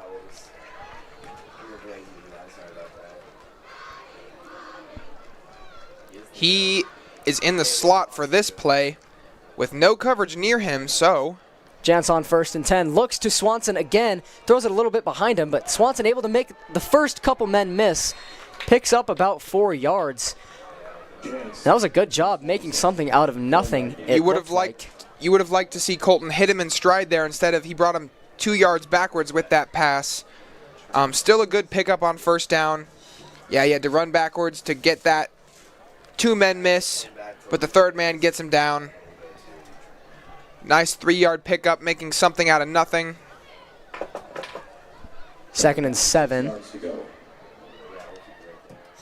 Jantz drops back and looks left and finds Eli Swanson again, 3rd time in a row, and again making a couple men miss and picks up the first down once again. Sign is back up in the student section. They're chanting his name. They love to see him get the ball. As we look at this replay, just a nice route, getting some separation, ball underthrown a little bit, goes back to get it, makes a man miss and turns upfield to pick up what he can. If we're going to get an electric play to get this offense back in the game, I would expect it from him. Although there are some other guys that have that ability. Keeps the drive moving after that pickup. Sets up a 1st and 10. Jantz looks, finds Caleb Camping across the middle of the field. Good pickup on 1st down. Colton Jantz seems to be in a rhythm here these past 3 plays. I like to see this offense airing it out. When you're down 14, you got to do something because whatever their offense has been doing has not been working great. So if they're going to go full air raid, then they go full air raid. If it works, it works. Their plan has been working on this drive so far, and it's a 2nd and 5 at exactly midfield. Jantz in the shotgun, drops back, and he's pressured, rolls out right, but unable to escape the pressure. Brought down in the backfield. That's number 25, Manny Vasquez. Jantz is not known for his athleticism or his speed, so when he saw that rusher right in his face, I would have liked to see him get that ball out instead of trying to make a play because He makes plays with his arm, not his leg. So Yeah. just wrapped up from behind. That's a gigantic loss, and they're set up with a 3rd and 16. Something that has to be picked up to stay in this game. That decision sets up an 11-yard loss on that sack to set up a 3rd and 16. They have been able to convert on a couple 3rd downs so far this drive. I'm sure they'll be looking Eli Swanson's way again if they can. There's a timeout called by the Sabercats, and they're going to talk over this decision on 3rd and 16. You would think at this point in game they would be in four down territory here, so they don't need to pick up all 16 on this one play. You would like to make it a 4th and short if it does come down to that, but ideally just pick it all up right here. Don't put yourself in a situation where you could turn the ball over. Offensive coordinator talking it over in the huddle, getting that play out, looking at each man directly. Fans have the Swanson sign back up again. I think that's where they want the ball to go.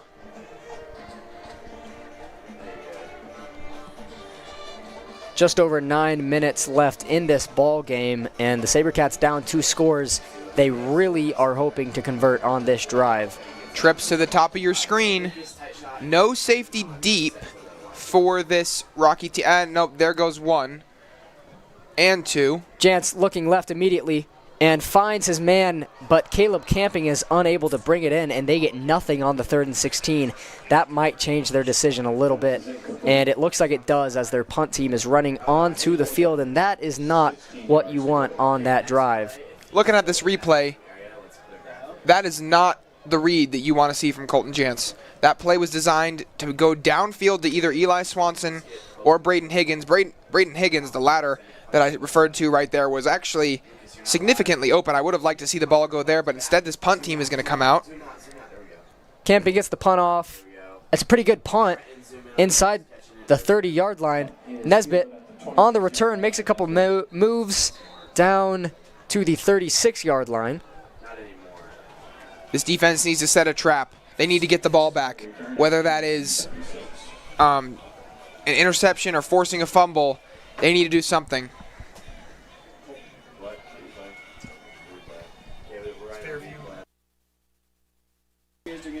The Fort Collins versus Fairview game that is happening across town at the moment sits with a score of 29 for the Lambkins and 53 for the Fairview Knights. Fairview, a team that is currently sitting at the top of the state rankings. They've got a star player in Torrey Davis that you'll be hearing from later on in the season as Fossil Ridge goes to face them. For now, they're playing Rocky. Run up the middle, and that is Lambkins. That is the Lambkins homecoming game down in Fort Collins as well. And they're getting blown out in that one by Fairview. Fairview is a really good team, though. Torrey Davis, their star player, was committed to UCLA. He's one of the top-ranked players in not only the state, but he's nationally ranked. We'll see him here in a few weeks on this field. But for now, Rocky is set up with a 2nd and 9, 3 wide receivers. Frank in the shotgun. And it's a give up the left side. Picks up a lot of yardage. Might have actually gotten the first down on that second effort. Armanda again with the carry. We've seen a lot of him here in the second half, and he's done a great job. And they are going to move the chains, so that is a big pickup of a little over 9 yards on that 2nd and 9 by Armanda. I bet you this Fossil Ridge team is just flustered. Nothing seems to be going their way in this second half. Adriel Hernandez bent over and hobbling right there. You don't like to see that. He's one of their best players on this defense. If he goes down, that's disastrous for a team that's already seen a lot of injuries here today and in the season. So a lot of time coming off the clock after that run to Armanda, and I'm sure they will continue to hand it off, keep it out of the air, and avoid stopping the clock as much as they can, as there's a give to Armanda up the middle. A burst of energy, and he got close to picking up the first down. Pickup of 8 yards on that first down run. They're going to mark him down at about the 46, but I thought he got to the 45 or the 44 on that dive right there that you're seeing on the screen. Not a great spot, but still a great pickup. Set up a 2nd and short. Time to take a shot if you're the offensive coordinator here. They're going to trot out 3 wide receivers. 4 wide receivers. They're going to keep a man in the backfield, but this looks like a passing scenario and a passing set. So we're now under 7 minutes, and Frank is going to throw it. That's McClelland on the sideline, and he picks up the first down and stays in bounds to keep this clock running. That's his second catch of the game, and he's now second on the team in catches in this game. Everything has gone the direction of Nesbitt.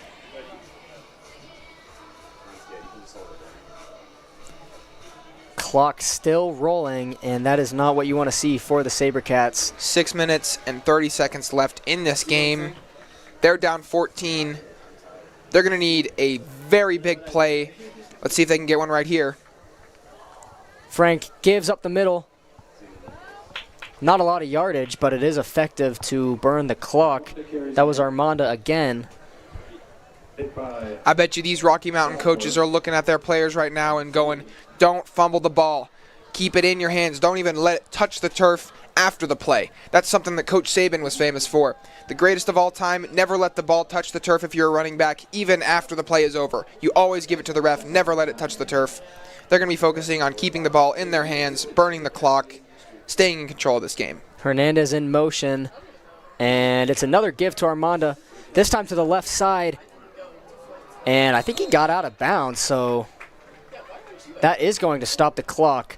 A little bit of a mistake there, as he doesn't pick up a lot of yardage and he goes out of bounds. Not ideal for the Lobos on that play, and it's going to set up a 3rd and 7 with a stopped clock. If they pick this up, I think the game's over. Obviously, it's not. It's not over till it's over, but in my opinion, there's not much that Fossil can do to come back. Yeah, that would erase a lot of opportunities for the Sabercats if they are able to pick this up. But if the Sabercats are able to get a stop, as here's Frank, throws to, and it's incomplete. That's an ideal scenario for the Sabercats as the clock is now stopped, and they're seemingly going to get the ball. Frank made a good read, just completely misses mark with the throw. Just not great coming out of the hand there. So a little over 5.5 minutes, and the Sabercats look like they're going to get the ball back. Down 2 scores. Like we talked about, special teams is important, especially in high school. Looking at that throw, just overthrew him. Not a great throw from Ty Frank. But as this punt team comes out on the field, you have an opportunity to either pin him deep right here, or if the ball goes too far, you could wind up with them having the ball all the way out at the 20 after a touchback. Rolls out right for the punt, and it's a pretty good one. It's going to pin them deep into their own territory at the 6-yard line. Maybe could have let that bounce a little more. Champ Rivera downs it at the 6-yard line, but immediately turns to the sideline and motions that it was his bad. He probably could have let that roll all the way down to the goal line before grabbing it. But still an incredible punt, Aussie style right there. We talked about the ability that this punter has to make plays on special teams, but we haven't really seen it this game until right now. So a lot of yards to go, 93 exactly. And under 5.5 minutes left in the game, they're going to need a quick drive here and score a touchdown. A field goal does nothing on this drive, so they're going to need to score a touchdown. And then they're going to need their defense to step up again. 4 wide receivers and a running back out on the field, passing set. Jantz on his own 1-yard line drops back into his end zone, and it's a screen pass. This looks like it's, big hit. Pickup of about 8 yards. Hard to tell who that was. Looks like it was Max Scott on the screen. As we look at this replay, let's see who laid the boom right here. Looks like it was a combination of 3 defenders as well as Max Scott lowering his shoulder. That was some big contact. You love to see that. It's very entertaining to watch. But the clock is rolling. Keep your eye on that. Fossil Ridge has struggled with clock management, and the clock is rolling all the way down to 4 minutes and 50 seconds, and they're still not set. Yeah, it didn't look like a lot of hustle from the offense after that play. As Jantz is going to fire. No, he's going to pump fake, and he's pressured deep in his own territory. Throws this one away, just gets rid of the ball. And looks like the sideline of the Lobos are asking for an intentional grounding, but there's no flag thrown on the play. I'm not sure if that pass made it past the line of scrimmage. Yeah, it looked close. For those of you that don't know, intentional grounding can be called if when you throw the ball away, the ball does not pass the line of scrimmage. I would have liked Colton Jantz to get this ball out quicker. Oh, that ball did not. Oh, not even close. Fossil got away with one right there. So there's a run up the middle, Max Scott, and he is able to pick up the first down and keep this drive going, but a lot of clock coming off on these plays. Already burned about a minute of it, and they've only had one set of downs. That's not how you manage the clock in this scenario. Currently stopped to move the chains. It's still stopped. Maybe it should be going. There it is. So the Sabercats looking like they need to hustle a little bit as they still need 2 scores and a stop. They gotta go. They gotta go quick. Yeah, they only have 2 timeouts left. You're down 2 scores. That's 2 possessions. You gotta score quick. 3 possessions if you're including defense as Jantz looks left. It looks like there should have been a flag thrown on the defense for pass interference, or maybe Braden Higgins was just flopping for a call. Let's look at this replay. Let's see what happened. Throw in his direction. Yeah, his hand was clearly around him. Braden Higgins calling for a flag that probably should have been thrown, but you can't blame them for not. Wasn't super obvious. But the incomplete pass does stop the clock. Thank God, because too much of it has been melting off. 2nd and 10, 4 minutes and 5 seconds left. Still inside their own 18-yard line, and they have a lot of field left to go. There's a give to Scott on the left side. Not much on that play, and that's going to set up a 3rd and 9. I'm not sure about that play call either. Not getting any yardage and just burning off 30 more seconds at least, as they're not hustling at all. I am not at all sure what that play call was. Yeah, a run to the left side. Doesn't even make it to the line of scrimmage before getting contacted. And that is a lot of time that came off. He was talking to the coach for at least 30 15 seconds. 30 seconds just burned off. So 3 minutes and 20 seconds left, and there's not nearly enough time, you would think, for 3 total drives. Jantz looks to the right side, and it's off the fingertips of Max Scott. Nothing is going on this drive, and it's a 4th and 9.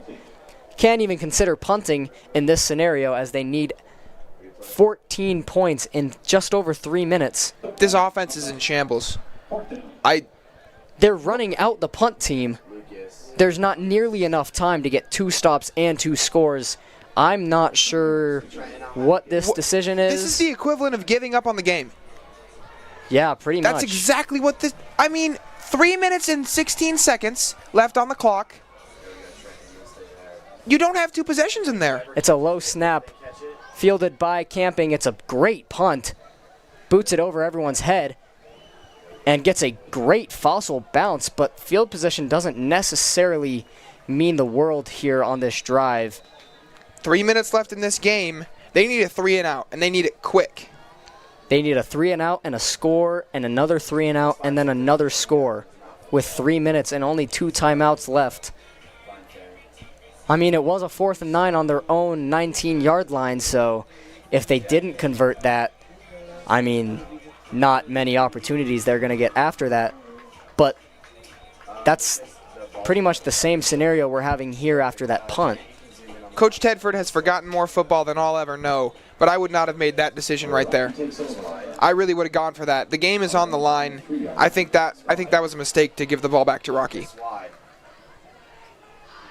Man in motion as Frank starts the drive from his own 23-yard line.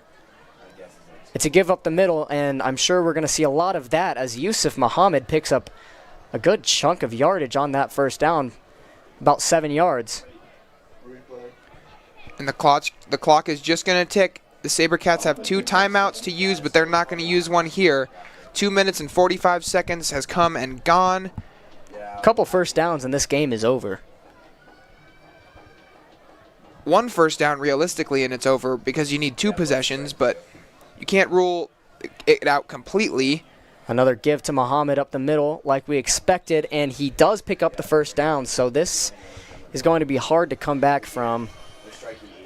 Generous spot there, but I don't think it would have mattered anyways. as we look at this instant replay. Just a physical run up the middle from Muhammad.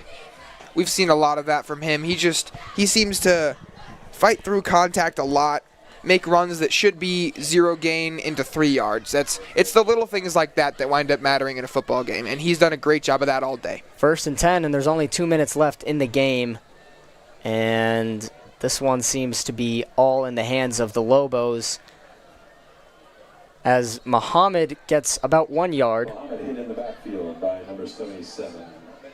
Now a timeout called by the Sabercats with 1 minute and 50 seconds left. So they're going to use one timeout in defense here to prevent the clock from running out completely.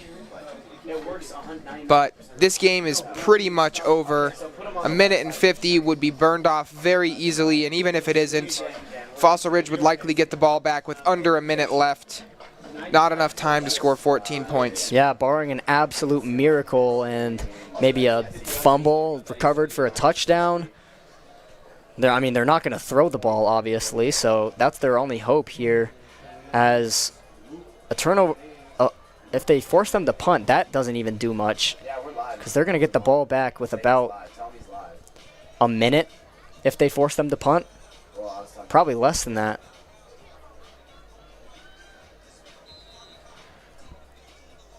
Everyone in the building is expecting a run here. Muhammad in the backfield. And it's actually a play action pass. Rolls out right. Tries to get it to Nesbitt, but over the hands, and that stops the clock. I really don't understand that play call at all. I mean, it was very, very close to working.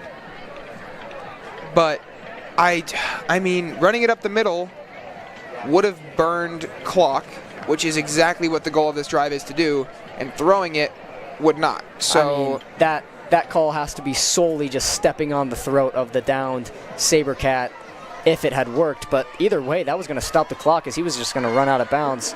So still, all of the odds are in Rocky's favor. Sabercats only have one timeout left. Frank looks left again and finds McClelland, who makes the catch, stays on his feet, but does not get the first down. And I'm sure, yes, the Sabercats do call their last timeout with 1 minute and 35 seconds left. So theoretically, there is a chance if the Sabercats get the ball back. It's going to need to be a miracle, but that call of a play action pass there that we just saw by that Rocky offensive coordinator has left just the tiniest sliver of hope left for this Fossil Ridge team. There's not much daylight, but there's a little bit of it. Yeah, I mean, going back to that incompletion, if they just ran the ball 2 more times and picked up the first down, then the ball game's over. But they tested their luck and threw it down the field to a actually open receiver, just unable to connect. Swanson back deep to receive. If anything's going to happen here, they want the ball in the hands of Swanson to make a miracle happen. They are going to kick it to him. It's going to be short of Swanson, and they're unable to return it down at the 28-yard line. So 1 minute and 27 seconds left in the game, down 2 scores, no timeouts. They're going to need absolute perfection on this drive if they want any chance of coming back. That's exactly right. I would expect to see nothing but passes from this Fossil Ridge team and nothing but dime coverage from this Rocky Mountain defense. 1 minute and 27 seconds left. This game is pretty much out of reach, but let's see if they can pull off a miracle of all miracles. Jantz in the shotgun. Looking right, pressured, rolls up, and he takes off. I mean, you just can't do that in that situation, as the clock's going to continue to run. The receivers are all deep downfield. Braden Higgins not going to get back in 5 seconds. He's still way downfield. That just burned off 25% of the clock and counting. Higgins still not able to get lined up. And now we're down to a minute left. You burned off a third of the clock. Can't scramble in that situation. Now Jantz looks to the left side. He's got to get out of bounds, but he doesn't. And he fumbles the ball. No, they're going to rule him down. Not So- sure that it matters anyway as the clock keeps rolling down to 45 seconds. Let's see some hustle from this team. No hustle. Going back to that Colton Jantz scramble play, Eli Swanson did beat his man downfield. I would have loved to see him throw up a prayer of a ball. I mean, you got to take a shot on this play, you would think. They're looking over to the sideline for a call. Jantz, trouble with the snap, and it's a handoff. And that's, I mean, that could end the game on that play. Clock will stop for the first down. The chains, once the chains are set, the clock resumes. So let's see if the Fossil Ridge team can get set just as quickly as the chains. This offense is just and defeated. they can't. 15 seconds. Gonna need to take a shot deep here. And Jantz looks to the right side. Camping catches it inbounds, and that's gonna do it. The chains are going to move, but there's 4 seconds left.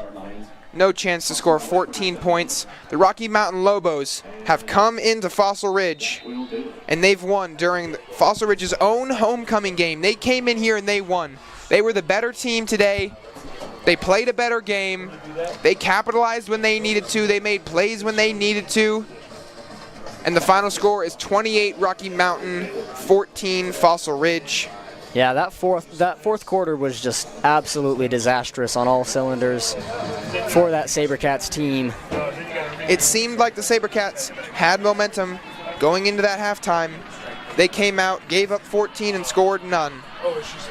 And that's what the difference was. Thank you for tuning in to Sabercat Sports Sport Network. I'm Henry Goots. I'm Trace Hand. And we've loved getting to talk to you guys tonight. Thank you for tuning in, and we'll see you next 2 weeks from now as Fossil Ridge takes on Fairview High School.